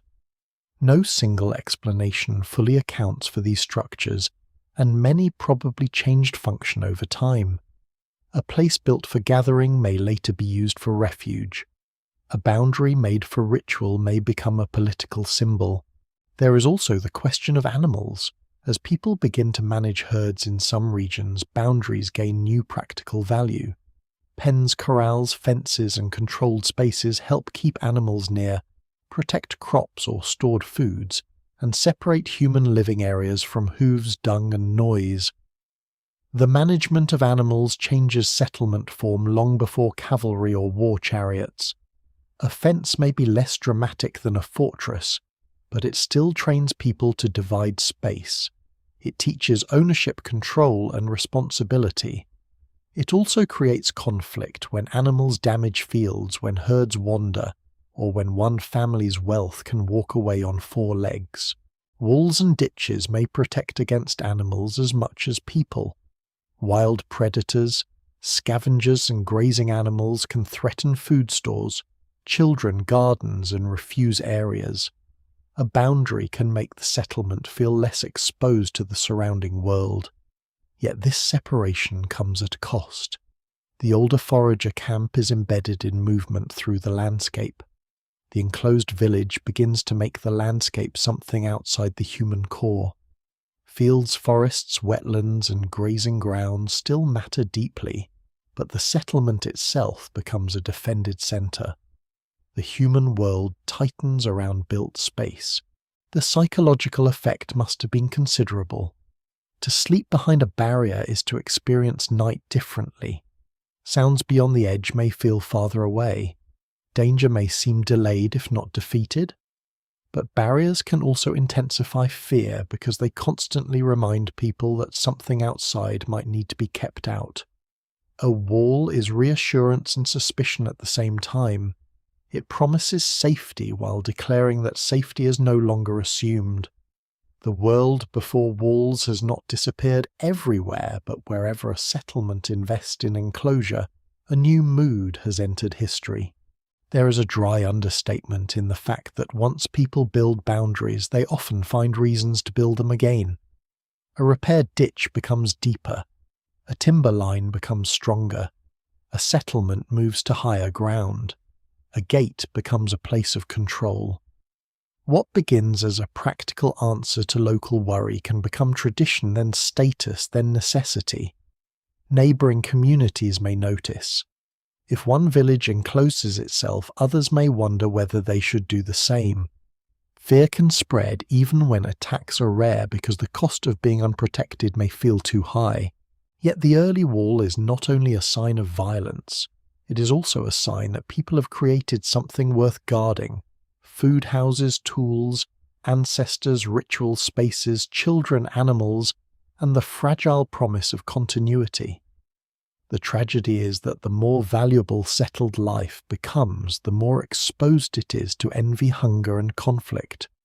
Abundance has made staying possible. Storage has made the future more secure. Houses have made memory visible. Now boundaries begin to show the price of all three. The first walls do not yet carry banners.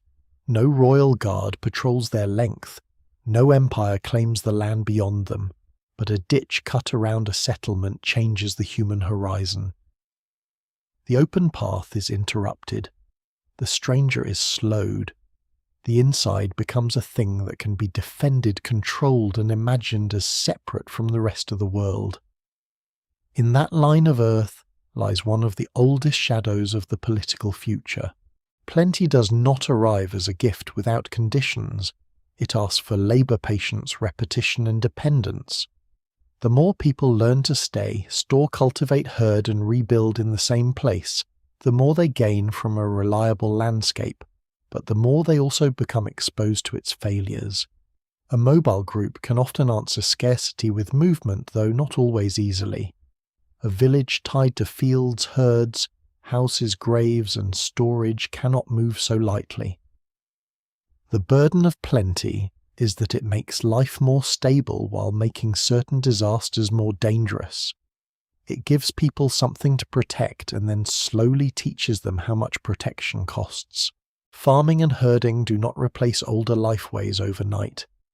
For a long time, many communities combine cultivated plants with hunting, gathering, fishing, and seasonal movement. The transition is uneven, experimental, and full of local variation. Some crops begin as managed wild plants before becoming fully domesticated. Some animals are first hunted, then followed, then controlled, then bred more deliberately.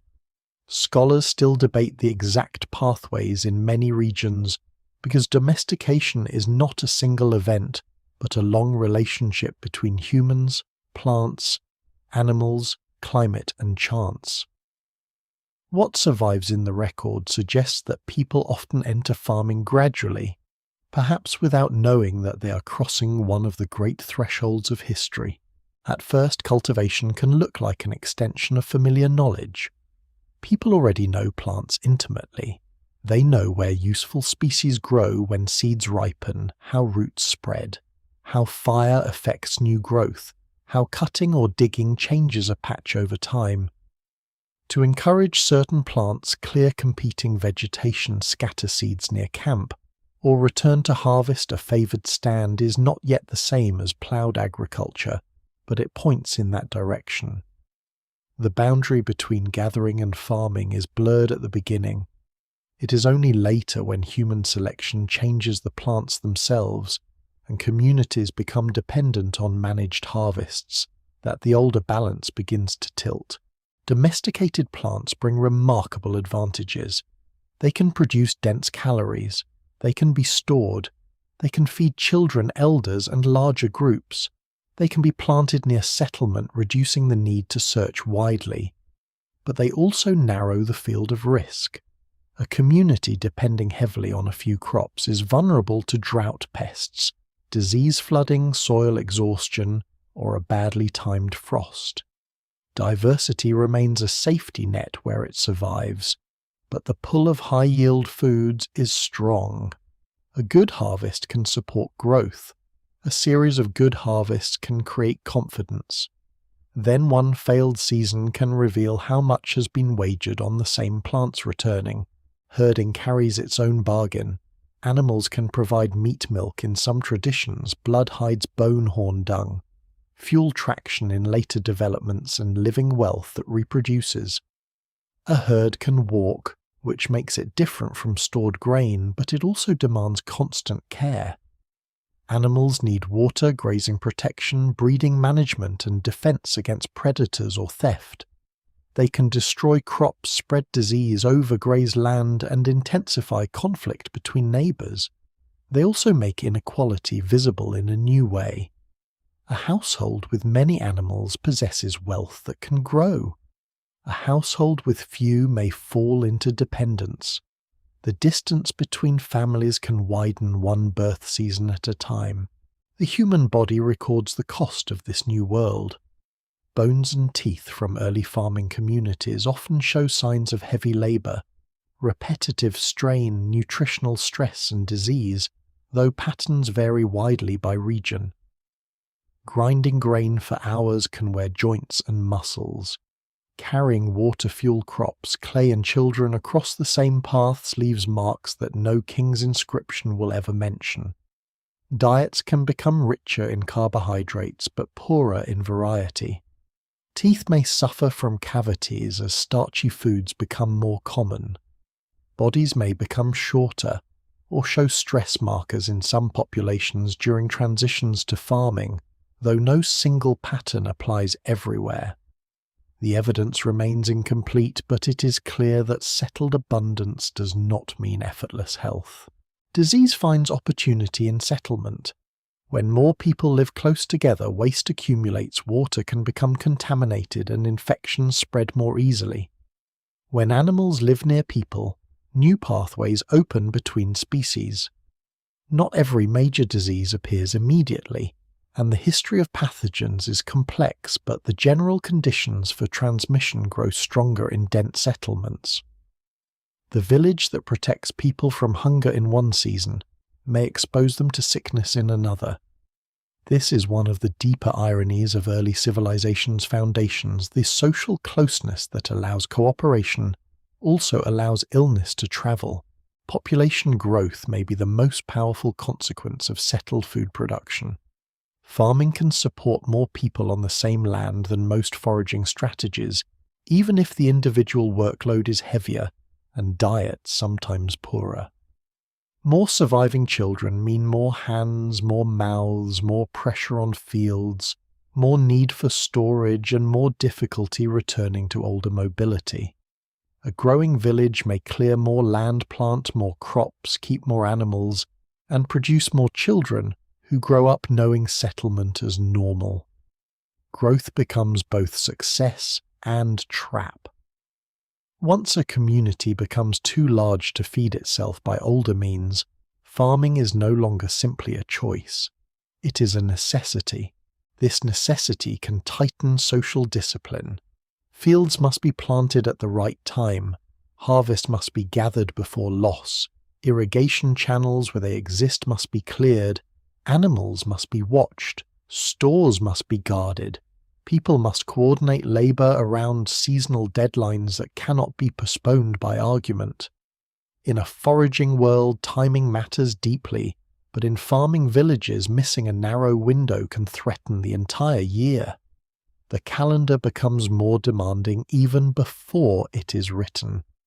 The sky, rainfall, river behaviour, soil and plant cycles begin to rule human work with a sternness no chief needs to invent.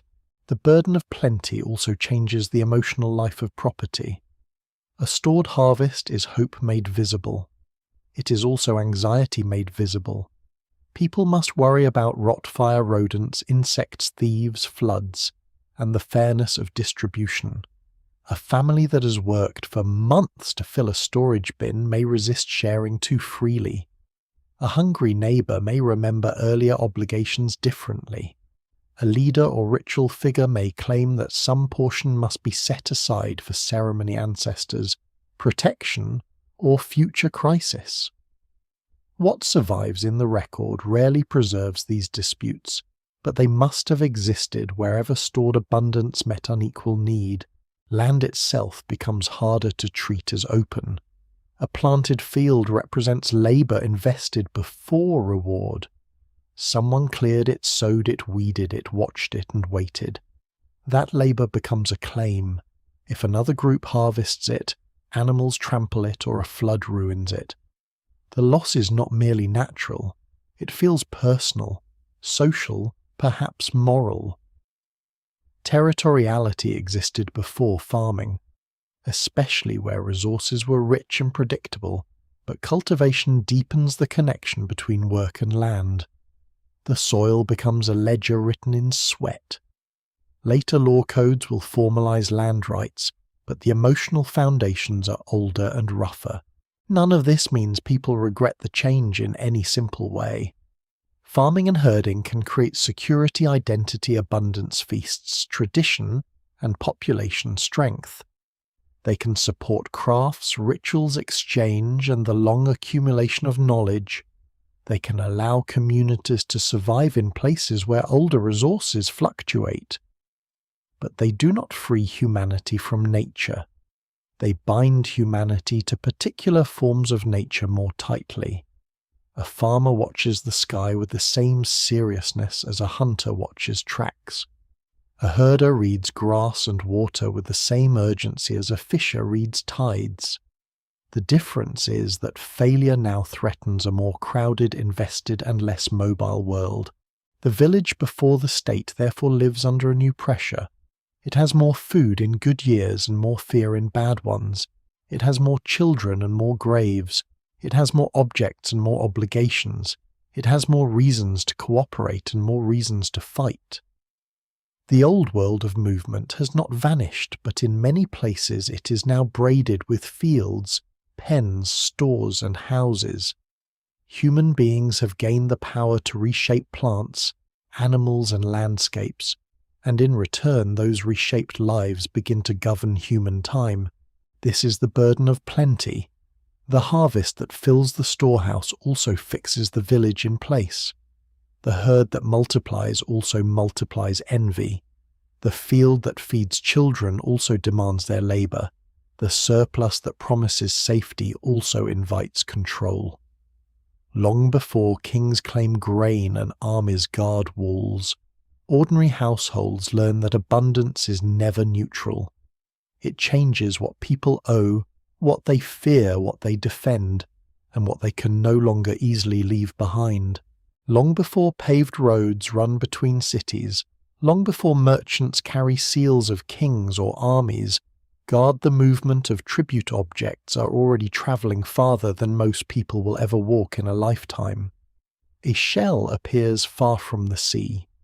A blade is made from stone that comes from a distant volcanic source. A bead style spreads across valleys. Pigment moves from one region to another. Ideas travel with these things too, though ideas leave fewer marks. The world before formal roads is not isolated. It is stitched together by paths, visits, marriages, seasonal gatherings, remembered obligations, and the cautious trust that allows strangers to meet without immediately becoming enemies. Trade in this early world should not be imagined as commerce in the later market sense, with prices fixed and merchants counting profit beside loaded carts. Exchange can be many things at once. It can be gift alliance, debt courtship, diplomacy, ritual duty, generosity, competition, or practical need. A tool-quality stone may pass from hand to hand because one group has access to a quarry and another has access to shells, salt ochre hides, or marriage partners. A rare object may move not through a single long journey, but across many shorter exchanges gathering stories as it goes. What survives in the record suggests movement, but not always the social reason behind it. Archaeology can trace the stone. It cannot always hear the promise made when the stone changed hands. Obsidian is one of the most revealing materials because its geological sources can often be identified with remarkable precision.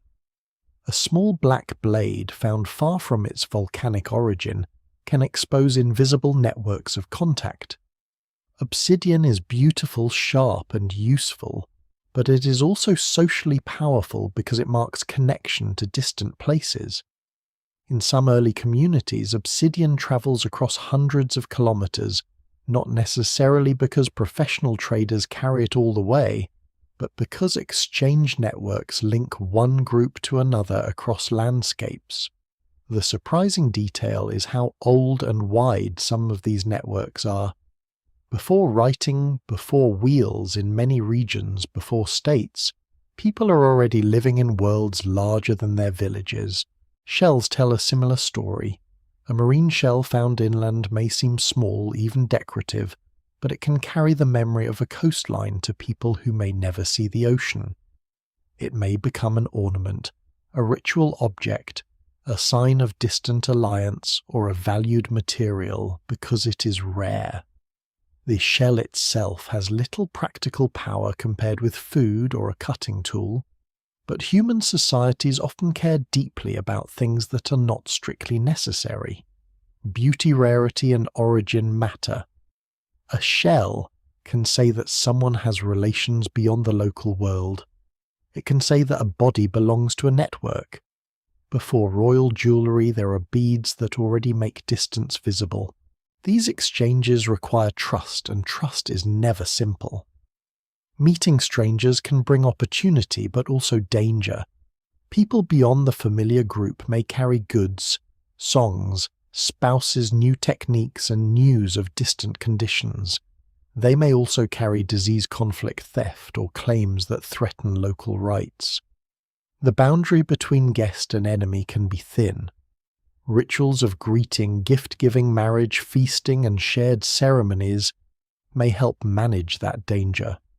They create predictable forms around uncertain encounters.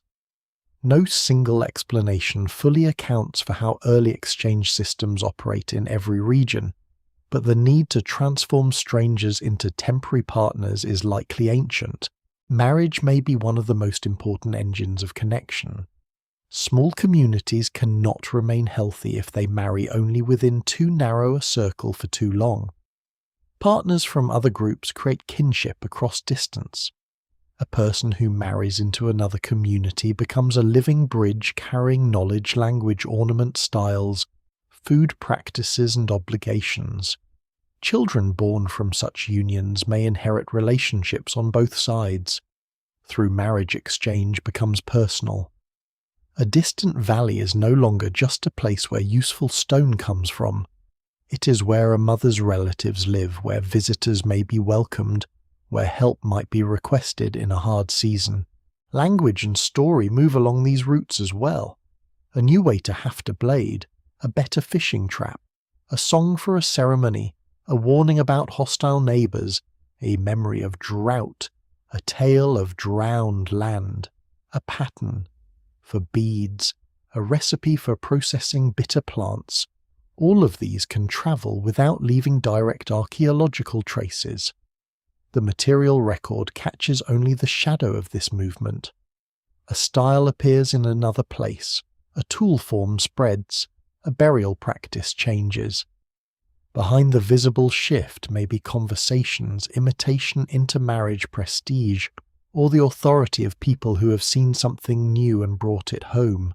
Exchange can also create inequality. If certain households' lineages or ritual figures control access to distant goods, their influence may grow. A person who can obtain rare stone or ornaments may become valuable in ways others cannot easily match. A leader who hosts travelers and redistributes exotic goods can appear generous while becoming central to the network. Prestige goods can move through society like quiet arguments about importance. They may not feed anyone, but they can change who is admired, who is remembered, and who receives obligations.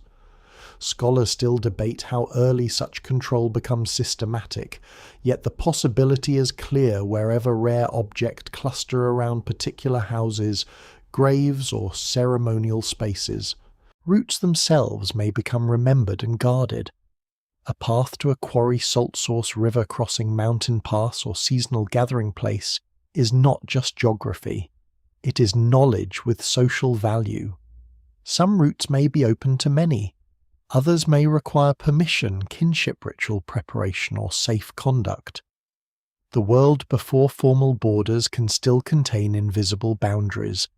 A group may know where it is welcome, where it must announce itself, where old conflict lingers, and where travel is dangerous. Later kingdoms will draw lines on maps, but earlier people carry border knowledge in memory, story, and caution. Water expands these networks. Rivers, lakes, wetlands, and coasts can connect communities more efficiently than overland travel, especially when loads are heavy. Boats, rafts, and dugouts leave few traces unless preservation is unusually good, but their importance may have been enormous. Water routes can carry food, stone, people, ornaments, and stories across regions that seem separated on foot. In island worlds and coastal zones, seafaring knowledge may link communities long before states attempt naval power. The evidence remains incomplete, especially because ancient shorelines are often drowned, but the spread of people and materials across water makes clear that early human mobility includes more than walking. Exchange does not always bring peace. Networks can transmit rivalry as well as friendship. A valued material may become contested. A marriage alliance may fail. A debt may be remembered differently by each side. A group enriched by trade may become a target. Strangers who once arrived with gifts may later arrive with weapons. The same roots that carry shells and songs can carry fear. This is one of the hidden contradictions of connection. It enlarges the world, but it also enlarges the field of danger. Still, the growth of exchange is one of the great achievements of the world before states. Without official roads, without written contracts, without royal protection, people create systems of movement that bind distant landscapes into shared human space. These systems are fragile, personal, and often invisible, but they are real. They teach communities how to deal with difference, how to value rarity, how to remember obligations beyond the village, and how to imagine a world wider than the horizon. By the time walls, thrones, and armies begin to emerge, they do not enter an empty landscape. They enter a world already crossed by old routes. The later state will tax trade guard roads, standardize measures, and claim control over movement, but it does not invent connection. Long before officials stamp goods or soldiers patrol gates, ordinary people have carried obsidian shells, pigment food, spouses, stories, and trust across the land. The first roads are not built from stone. They are worn into memory by feet boats' visits, and the risky hope that strangers can become allies at least for a while. As villages grow heavier with memory and roots carry people, objects, and obligations across wider distances, certain places begin to rise above ordinary settlement. They are not cities in the later sense. They do not always hold large permanent populations. They may not have palaces, barracks, royal tombs, or written commands. Yet they gather labour on a scale that seems too large for simple household need. Earth is moved. Timber is raised, stones are dragged, shaped, or set upright. Platforms, circles, enclosures, mounds, causeways, and ceremonial buildings appear in landscapes where clear kingship is absent or uncertain. These are ritual centres, and they reveal one of the most astonishing truths of the deep human past. People can organise immense work before the state arrives. A ritual centre is not only a structure, it is a magnet. It draws people from scattered communities, sometimes seasonally, sometimes for special ceremonies, feasts, burials, exchanges, initiations, or gatherings whose details are lost. Its power may come from ancestors, animals, sky events, sacred geography, myths of origin, access to rare materials, or the simple force of tradition repeated across generations. What survives in the record suggests that such centres allow people who do not live together every day to act together in extraordinary ways. They create a larger social body without yet becoming a kingdom. The most difficult question is how such places are built. Later monuments often rely on rulers' taxes, forced labour, specialist architects, and administrative systems. But many early ritual centres appear before strong evidence for centralised states. That does not mean they were built without leadership. Someone must plan.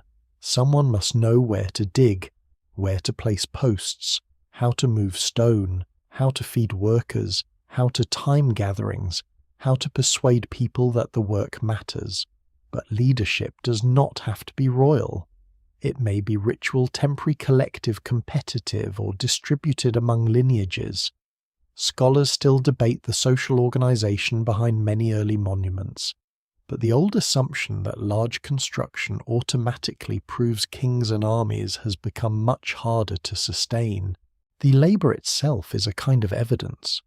To build a large enclosure or raise heavy stones, people must coordinate bodies across time. They must gather food or bring it from home. They must decide who works, who prepares meals, who performs ceremonies, who watches children, who makes tools, who repairs equipment, and who remembers the correct order of action. A monument is not only the finished object, it is the social process that creates it. For every standing stone that survives there were hands blistered by ropes, feet cutting paths into mud arguments over placement songs or rhythms that kept movement together, and meals shared after exhaustion. The monument is the visible remainder of invisible coordination. Feasting often appears beside these places. Animal bones, large cooking areas, vessels, refused deposits, and signs of repeated gathering suggest that eating together can be central to monument building and ritual life. Food feeds labour, but it also transforms labour into belonging. A person who travels from a distant settlement to help build or attend a ceremony does not merely contribute work. That person participates in a shared story. A feast can repay effort, display abundance, renew alliance, and create memory powerful enough to bring people back again.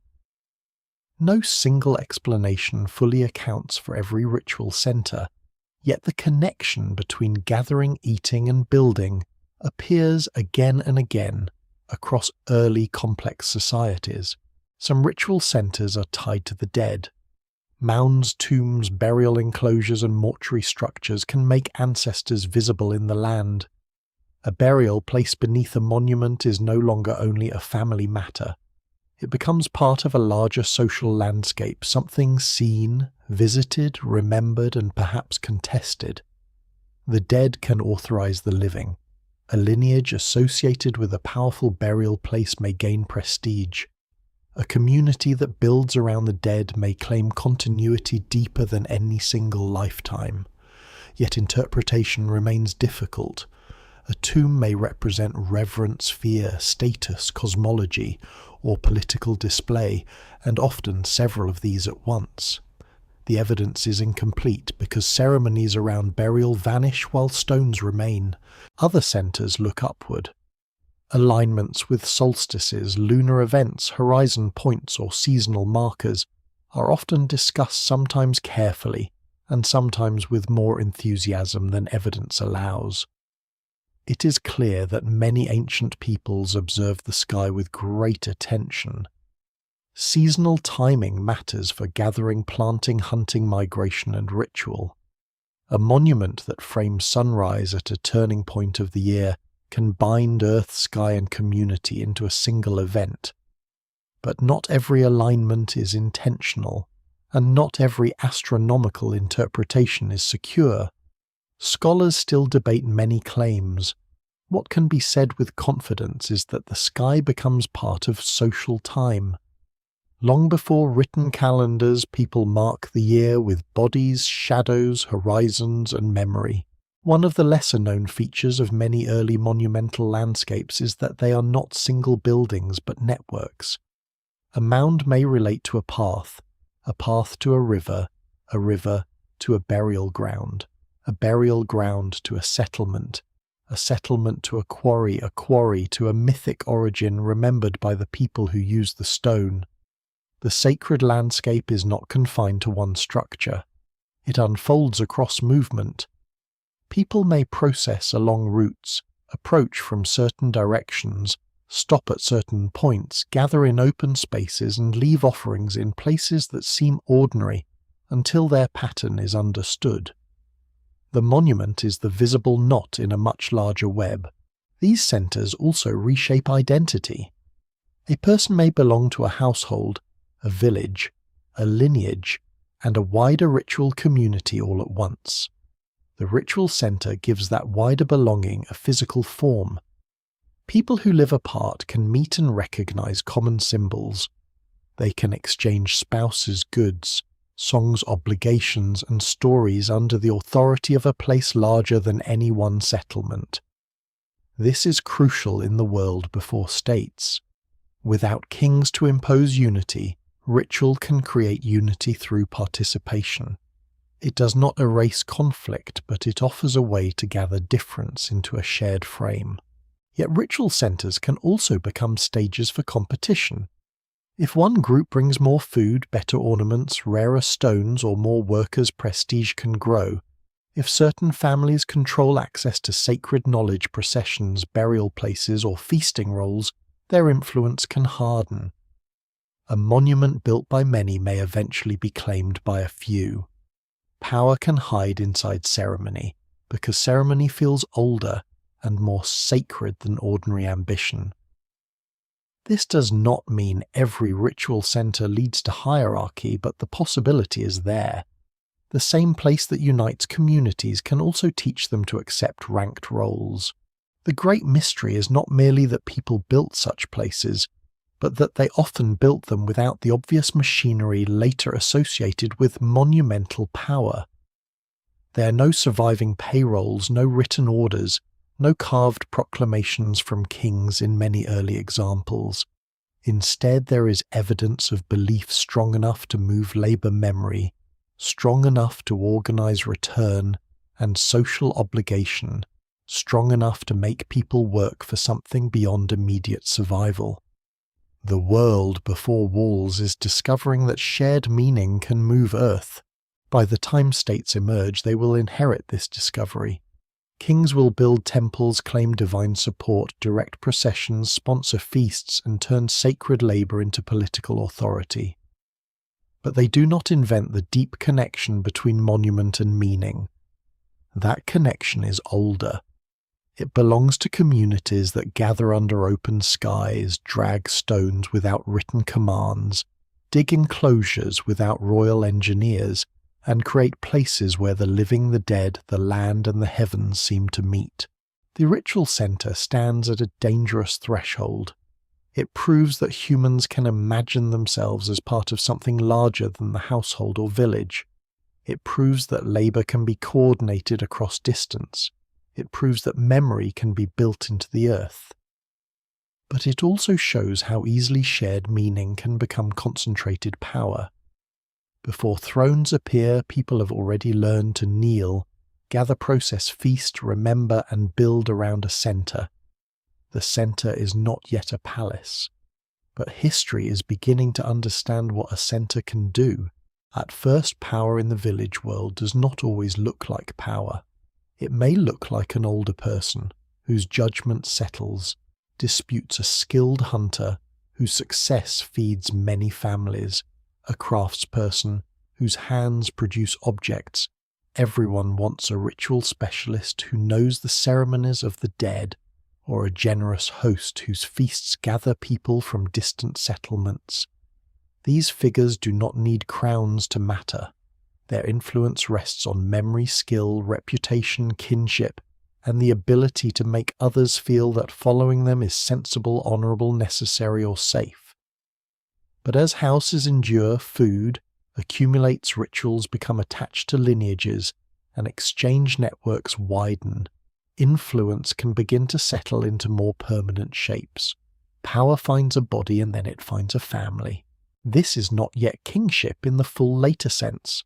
There may be no throne, no court, no tax collectors, no soldiers bound to a ruler's command. The authority of early leaders is often fragile, negotiated, and limited by custom. A person who demands too much may be ignored, mocked, resisted, or abandoned. Some communities maintain strong traditions against domination, and scholars still debate how to distinguish true hierarchy from temporary prestige in the archaeological record.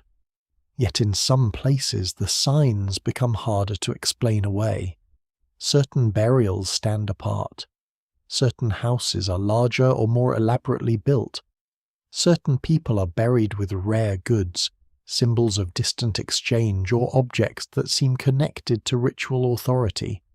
Status begins to leave a material shadow. Elite burials are among the most striking clues, though they are never simple. A grave filled with ornaments, weapons, tools, pigments, or unusual materials may signal high rank, but it may also reflect grief, ritual, role, age, ancestry, or circumstances now lost. A child buried with rich objects is especially revealing because the child may not have lived long enough to earn prestige through personal achievement. In such cases, archaeologists often consider whether status is being inherited. The evidence remains incomplete and caution is necessary, but the possibility is profound. When a child receives signs of importance at death, society may already believe that some people are born closer to power than others. The body becomes a surface on which authority is displayed.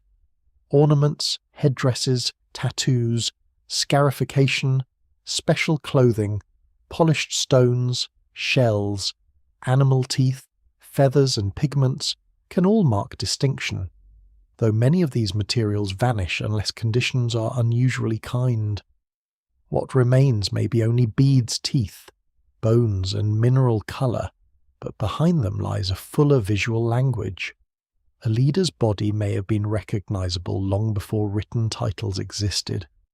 People could see who stood at the centre of a feast, who wore rare materials, who handled sacred objects, who approached the ancestors, who spoke when strangers arrived. Before power becomes an institution, it becomes a performance repeated often enough that people learn its shape. Feasting remains one of the most important stages for this performance. A feast is never just eating. It is abundance turned into memory. The host who provides meat, grain, drink, fish, or rare foods demonstrates access to labour and resources. Guests leave fed but also obligated. They may praise the host, support the host's family, join future work, offer marriage connections, or return the favour under unequal terms. Generosity can be sincere and strategic at the same time. No single explanation fully accounts for the social role of feasting, but in many early societies it appears to help ambitious figures convert surplus into loyalty without openly commanding anyone. Ritual authority may deepen this conversion. If a leader is not merely rich but connected to ancestors, sacred places, dangerous knowledge, or the timing of ceremonies, resistance becomes more complicated. To refuse a powerful household may be socially costly. To challenge a ritual lineage may seem to challenge the order of the world. This does not mean everyone believes without doubt or that spiritual authority is only manipulation.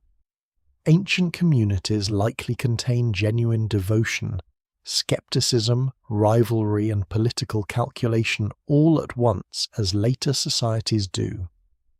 What matters is that ritual can give leadership a language larger than personal ambition. Power becomes easier to accept when it appears to come from the dead, the land, the sky, or tradition itself. Control over exchange also strengthens visible leadership. Rare goods do not move randomly forever. As networks expand, certain people may become brokers between local communities and distant sources. They know who to visit, what gifts to bring, which marriages matter, which routes are safe, and which objects carry prestige. A household that becomes central to exchange can distribute distant goods to others, building influence through access. Obsidian shells, copper in some regions, fine stone pigments and ornaments become more than materials. They become evidence that some people stand at the crossing point of worlds. The emergence of chiefs or chiefly figures is therefore not a sudden leap from equality to command. It is a slow tightening of many threads. Surplus makes hosting possible. Settlement makes wealth durable. Inheritance makes advantage repeat. Ritual makes authority memorable. Exchange makes distinction visible. Conflict, when it appears, can make leadership urgent.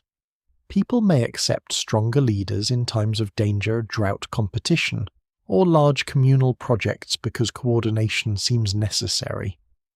Temporary emergency authority can sometimes become permanent.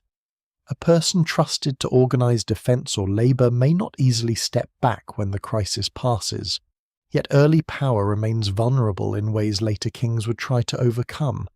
A chief without a bureaucracy must still persuade. A ritual leader without soldiers must still maintain belief. A wealthy household without written law must still live among neighbors who know its history too well. The village is intimate, and intimacy can be dangerous for ambition. Everyone remembers who failed to share, who married advantageously, who claimed too much, who inherited what, who performed generosity and who practiced it. Power in such a world is watched from close range. This closeness may explain why authority often wraps itself in symbols. Symbols create distance. A rare object, a special burial, a restricted ceremony, a house built differently from others, or a feast held at a particular season can make leadership seem less ordinary. The leader is still a human body that hungers, ages, and dies, but the symbols make that body appear connected to something beyond ordinary weakness. Later kings will master this art with crowns, thrones, temples, and official myths. Before them, smaller signs do similar work at a smaller scale. There is a hidden sadness in this transformation. Many of the qualities that once helped communities survive generosity, memory, skill, courage, ritual, knowledge, care for the dead, can become pathways toward inequality. The generous host becomes the patron. The respected elder becomes the gatekeeper of tradition. The skilled organizer becomes the one whose family always directs labor. The keeper of sacred objects becomes the owner of sacred authority. Power does not always enter society from outside as violence. Sometimes it grows from virtues that become concentrated. Still, this process is never complete everywhere. Some communities pull back from hierarchy, some leaders fail, some ritual centers flourish and fade without producing states. Some ambitious lineages are broken by migration disease, climate refusal, or rival claims. The record shows tendencies, not destiny.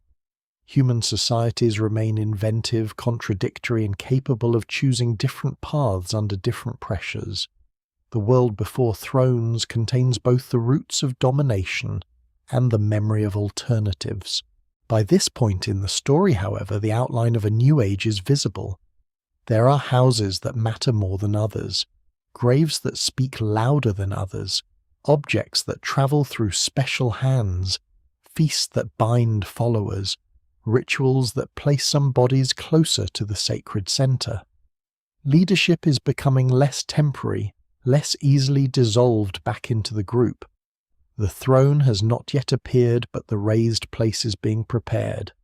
The army has not yet formed, but obedience is being practiced in ceremonies, labor projects, exchanges, and crises.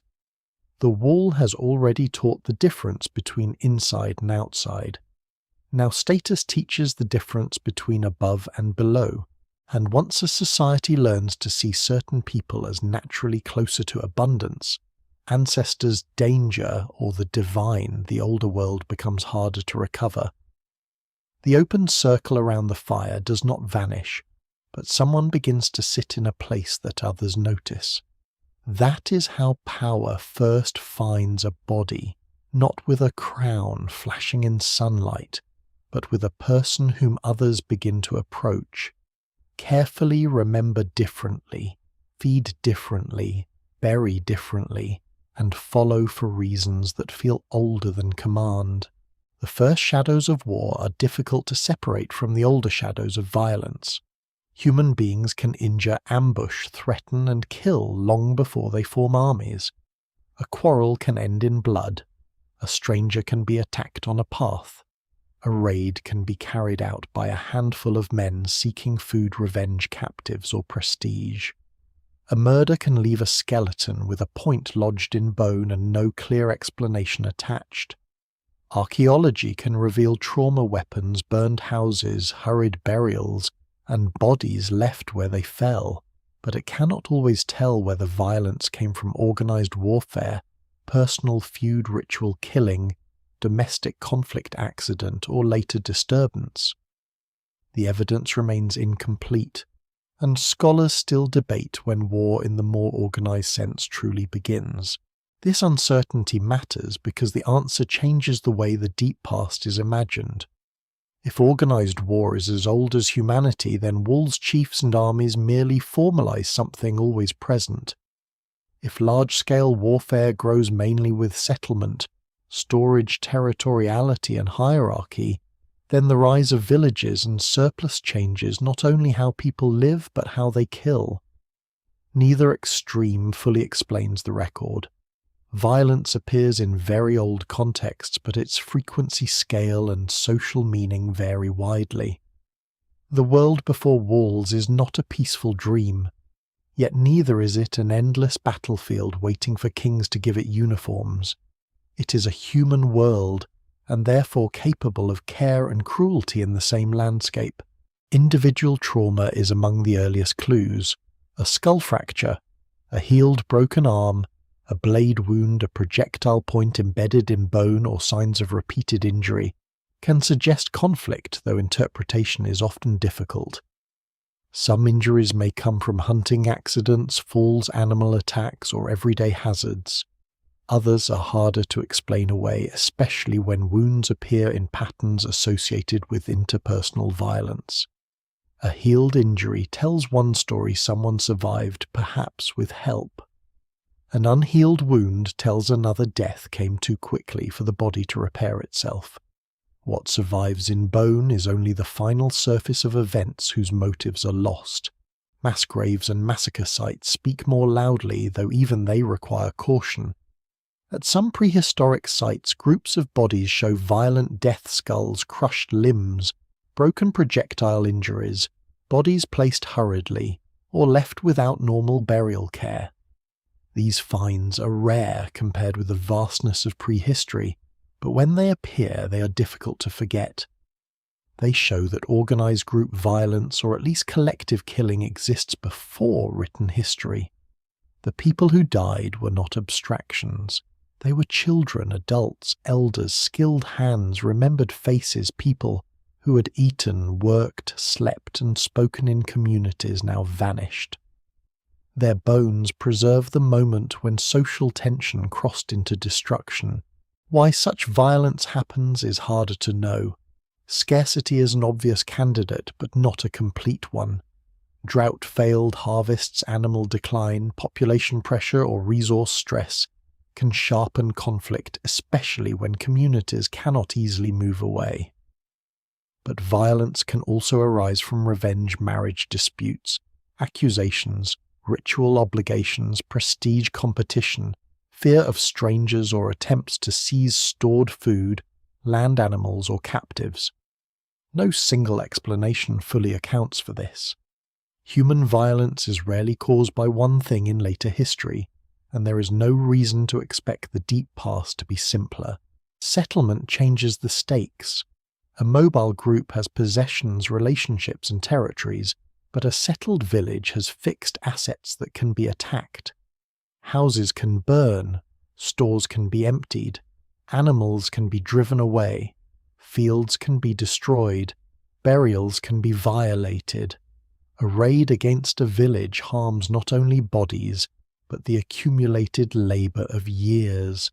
This may encourage both attack and defence. A hungry or ambitious group knows where wealth is located. A settled group knows it must protect what cannot be carried quickly.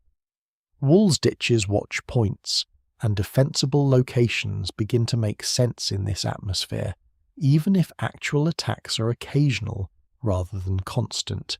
Weapons also change meaning depending on context. A spearbow, axe club, or knife can be a hunting tool, woodworking tool, ritual object, status symbol, or weapon against people. Archaeology cannot always separate these uses neatly. A polished axe may cut trees, display prestige, and split a skull under different circumstances. A projectile point may bring down deer or strike a human rib. Later societies often create specialized military equipment, but in earlier communities the boundary between tool and weapon can remain fluid. This fluidity makes warfare harder to detect because the instruments of killing may look like the instruments of everyday survival. The rise of male display and warrior identity is another debated subject. In some regions, burials with weapons trauma patterns, rock art, or figurative imagery have been interpreted as signs of emerging warrior status. Yet caution is necessary.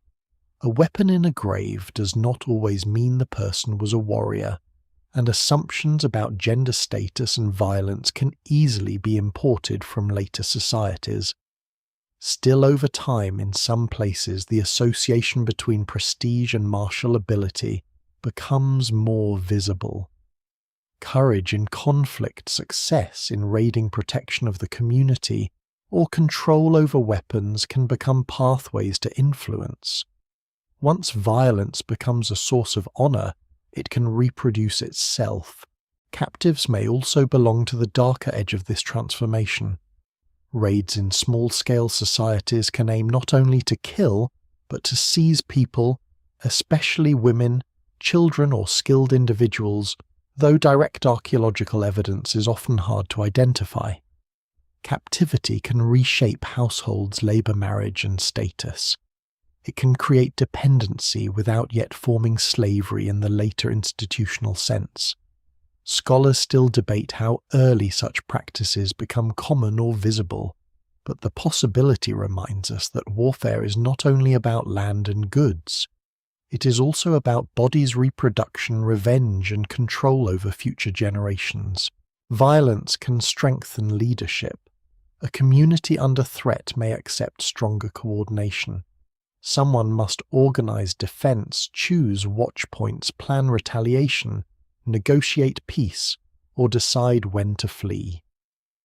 A skilled war leader may gain prestige quickly, especially if danger is real and repeated. Temporary authority in conflict can become difficult to surrender. A leader who protects stores, avenges the dead, or brings back captured goods may claim a place above ordinary households. In this way, war and hierarchy can feed one another. Inequality creates targets and tensions. Conflict creates leaders. Leaders use conflict to deepen authority. The circle is not inevitable, but where it forms, it is dangerous. Ritual can make violence more powerful and more frightening. The dead of conflict may be honored, displayed, mourned, or used to justify revenge. Enemy bodies may be treated differently from community members. Weapons may be decorated or placed in graves. Victory, survival, and protection can become sacred themes. A society that has already learned to gather around ritual centers may turn some of that symbolic energy toward conflict. The same ceremonies that bind people together can define outsiders as threats. The same ancestors who protect the village can be invoked against neighboring groups. What survives in the record suggests that violence like food and burial can become part of social meaning. Yet even in this gathering shadow, peace remains essential. No community can live by war alone. Exchange routes continue. Marriages still link groups. Seasonal gatherings still occur. Feasts still renew alliances. People who might be enemies in one generation can become relatives in another. Conflict and cooperation do not belong to separate worlds. They often run along the same paths. A group may trade obsidian with one neighbor, fear another, and marry into a third. The world before armies is a patchwork of trust and suspicion, where relationships must be constantly maintained because the cost of failure can be fatal. The first shadows of war, therefore, do not fall everywhere at once. Some landscapes show little evidence of organized violence for long periods. Others reveal fortifications, trauma-burned settlements, or massacre. Climate stress, population growth, storage, territorial claims, inherited inequality, and emerging leadership all shape the risk differently. The evidence remains uneven, and the silence of many sites may reflect preservation as much as peace. but the direction in some regions is unmistakable. As people settle more densely and accumulate more to defend, violence can become more organized, more consequential, and more closely tied to power. The army is still not fully present. There are no ranks carved in stone, no state barracks, no professional soldiers maintained by taxation. But the habits from which armies will later grow are beginning to appear: coordinated defense-planned attack leaders in crisis, valued weapons, guarded boundaries, remembered enemies, and communities willing to labor for protection. The wall has taught separation, surplus has taught possession, hierarchy has taught obedience. Violence now teaches the terrible logic of organized force. The world before walls, thrones, and armies is nearing its threshold. It has not been a simple paradise lost, nor a brutal chaos overcome by civilization. It has been a long human experiment in living without fixed states, filled with skill, ritual, generosity, rivalry, adaptation, and grief. But once villages become valuable, once some families rise above others, once boundaries harden, and once violence can be organized around defense and revenge, the old open circle begins to change shape. Somewhere beyond the smoke of these early settlements, the first armies are not yet marching, but the ground has begun to remember the sound of feet moving together. At the threshold of history, nothing happens cleanly. Villages do not simply become cities. Influential households do not simply become royal dynasties. Ritual centers do not simply become temples of the state. Defensive ditches do not simply become fortress walls. The transformation is uneven, regional, experimental, and full of failures. Many communities approach the edge of centralized power and never cross it. Some grow, fragment, move, burn, rebuild, or return to smaller forms of life. Others harden slowly into something new, something more concentrated and more difficult to escape. The world before walls, thrones, and armies does not disappear in a single collapse. It is absorbed, reorganized, and overwritten, while parts of it survive beneath the surface of later civilization. The first recognizable states emerge where several pressures converge. Dense populations gather around reliable food sources. Agriculture or intensive resource management produces surplus. Storage allows that surplus to be counted, guarded, redistributed, and claimed. Ritual centers provide a language of authority larger than ordinary household life. Trade routes bring prestige goods and distant connections. Conflict creates urgency for defense and coordination. Inequality gives certain families or offices more lasting influence. None of these forces alone creates the state everywhere. No single explanation fully accounts for the earlier states because geography, climate, belief, accident, and human decision all matter. But when these pressures reinforce one another, a new kind of society becomes possible.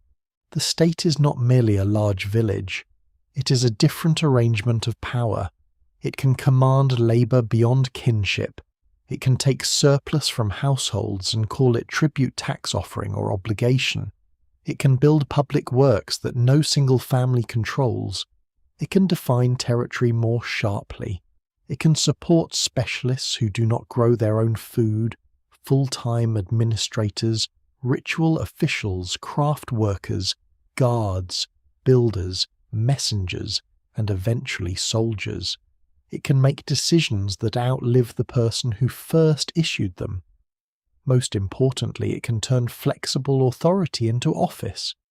A leader is no longer only a respected body in a remembered community.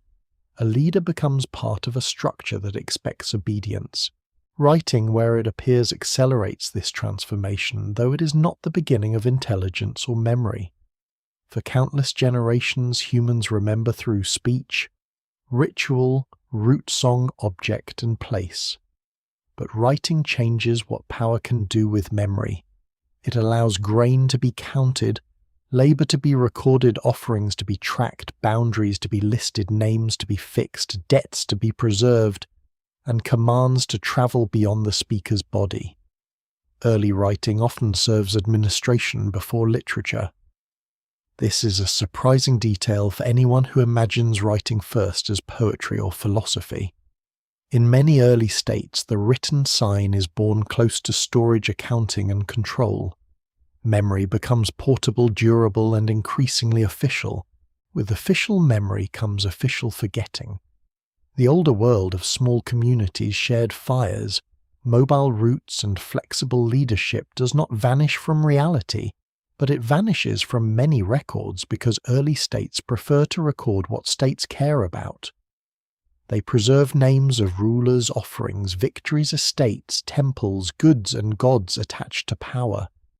They rarely preserve the full lives of the people who dig canals, grind grain, carry water, repair walls, tend animals, weave baskets, cook meals, bury infants, and remember older stories. The evidence remains incomplete not only because time destroys things, but because power decides what is worth making durable. The first histories are already selective. Walls become more than protection. They become statements. A village wall may say that stored food and families need defense. A city wall says something larger. Here is a center. Here is an inside with authority. Here is an outside that must enter by permission. Gates become places where movement can be watched, taxed, welcomed, or refused. The wall turns geography into politics. It makes the city visible from afar as a body with a skin. It reassures those inside while reminding them that they live within a controlled order. The open landscape of the older world remains beyond it, but the wall changes how that landscape is imagined. Outside becomes countryside, frontier, wilderness, enemy land, resource zone, or subject territory. The throne is also more than a seat. It is the body of hierarchy made visible. Earlier leaders may have stood out through age, skill, wealth, ritual, knowledge, or generosity. A throne turns standing out into a formal arrangement. One person sits while others approach. The body of the ruler becomes a center around which space is organized. Even if the earliest rulers do not always match later images of absolute kings, the symbolism matters. Power no longer needs to be negotiated entirely around the hearth or feast. It can be staged in courts, temples, platforms, and palaces. It can be repeated until it feels ancient even when it is new. Armies complete the darker side of this threshold.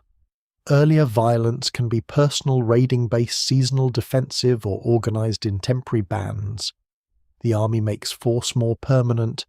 It attaches violence to authority, stores borders, and command. It allows rulers to defend, surplus, seize land, intimidate rivals, suppress resistance, and project power beyond the immediate community. At first, armies may not be professional in the later sense. They may be mustered from farmers, herders, dependents, allies, or retainers. But the principle is clear. Violence is no longer only an event between groups. It becomes an instrument of institutions. Yet the state does not only oppress, it also coordinates. It can build canals, organize storage against famine, maintain roads, support large rituals, standardize measures, protect trade, settle disputes, and create identities that link people beyond the village. This is why the rise of states cannot be reduced to a fall from freedom into domination. It is a bargain often unequal, often harsh, but sometimes powerful enough to endure because it answers real problems. Dense populations need coordination. Irrigation systems need maintenance. Trade needs protection. Conflict needs management. Ritual life seeks scale. The state grows because it takes advantage of human needs as well as human fears. The cost is that people become legible to power. A household that once owed duties through kinship and custom may now owe grain to an institution. A field may be measured, a worker may be summoned, a young man may be taken into organized violence, a craftsperson may produce for a temple storehouse or elite household. A ritual may be moved from community memory into official calendar. The old obligations do not disappear, they are gathered upward. The village remains, but it is no longer the highest horizon of social life. Above it stands something larger with a longer reach and a harder voice. Still beneath the first states, the deeper human past continues to breathe. Farmers still read weather, herders still read grass, hunters still know tracks, mothers still teach children by gesture and repetition, elders still remember droughts that no tablet records. Local rituals persist under official religion. Informal sharing continues beside taxation. Kinship survives inside bureaucracy. The world before walls does not die completely because civilization is built from its materials. Fire memory, food sharing, burial music ornament, seasonal gathering exchange, and care for place all pass into the age of states, though changed by new pressures. The threshold of history is therefore not a clean doorway from darkness into light. It is a narrowing passage where many older freedoms, skills, and relationships are compressed into new forms. Walls promise safety, but teach separation. Thrones promise order, but concentrate obedience. Armies promise defense, but organize killing. Writing preserves memory, but serves control. Surplus feeds cities, but exposes households to extraction. The ancient world that comes after will be magnificent, inventive, cruel, beautiful, and unstable. But it rests on a much older foundation laid by people who had no kings and built no empires. To remember the world before walls, thrones, and armies is to remember that humanity spent most of its existence outside the structures later called civilization. That older world was not simple. It contained knowledge, ceremony, art, trade, care, conflict, and ambition. It was not a perfect alternative, but it was an alternative. And as the first states rise from villages, fields, rituals, stores, and fears, the deepest mystery is not only why humans accepted power, it is how much of the older human way remained inside them, even as they walked through the first gates and looked up at the first raised seats of rule. The final image is not a throne or a battlefield or a city wall burning red beneath the sun. It is quieter than that. It is an old path at the edge of a settlement worn by feet before anyone thinks to pave it, leading away from houses into fields, then into scrub, then toward hills where older roots still survive. Behind the settlement, smoke rises from hearths. Grain dries in storage. Animals shift in their pens. Children move between doorways, learning the shape of a more fixed world. Beyond the last houses, the land opens again, and for a moment the deeper past seems very near. The world before walls, thrones, and armies never truly vanishes. It sinks into habit. It remains in the way people gather around fire, in the way food creates obligation, in the way the dead make places meaningful, in the way travellers carry news farther than borders can contain. It remains in the human need to belong somewhere, and also in the older human knowledge that no place is permanent forever. Fields fail, rivers move, walls crack, names of rulers fade. Even the strongest cities eventually become layers under later feet. What endures is more fragile and more stubborn. A hand shaping a tool, a child watching and learning, a family storing food against hunger, a community gathering at a sacred place because memory asks them to return, a stranger welcomed with caution, a grave marked not for power, but because grief requires an act. These small gestures are older than kingdoms, and they outlast many of them. The first states change the human story, but they do not erase the long ages that came before. Beneath every palace is the older shelter. Beneath every tax record is the older shared meal. Beneath every army is the older fear of losing what has been gathered. Beneath every wall is the ancient question of who belongs inside and who waits beyond the edge. So the story closes not with a final answer, but with a landscape at dusk. The village grows dim, the fields darken. Farther out, the old paths disappear into grass and stone, crossing places no map remembers. Somewhere beyond the boundary, wind moves through trees that have watched humans come and go under many names.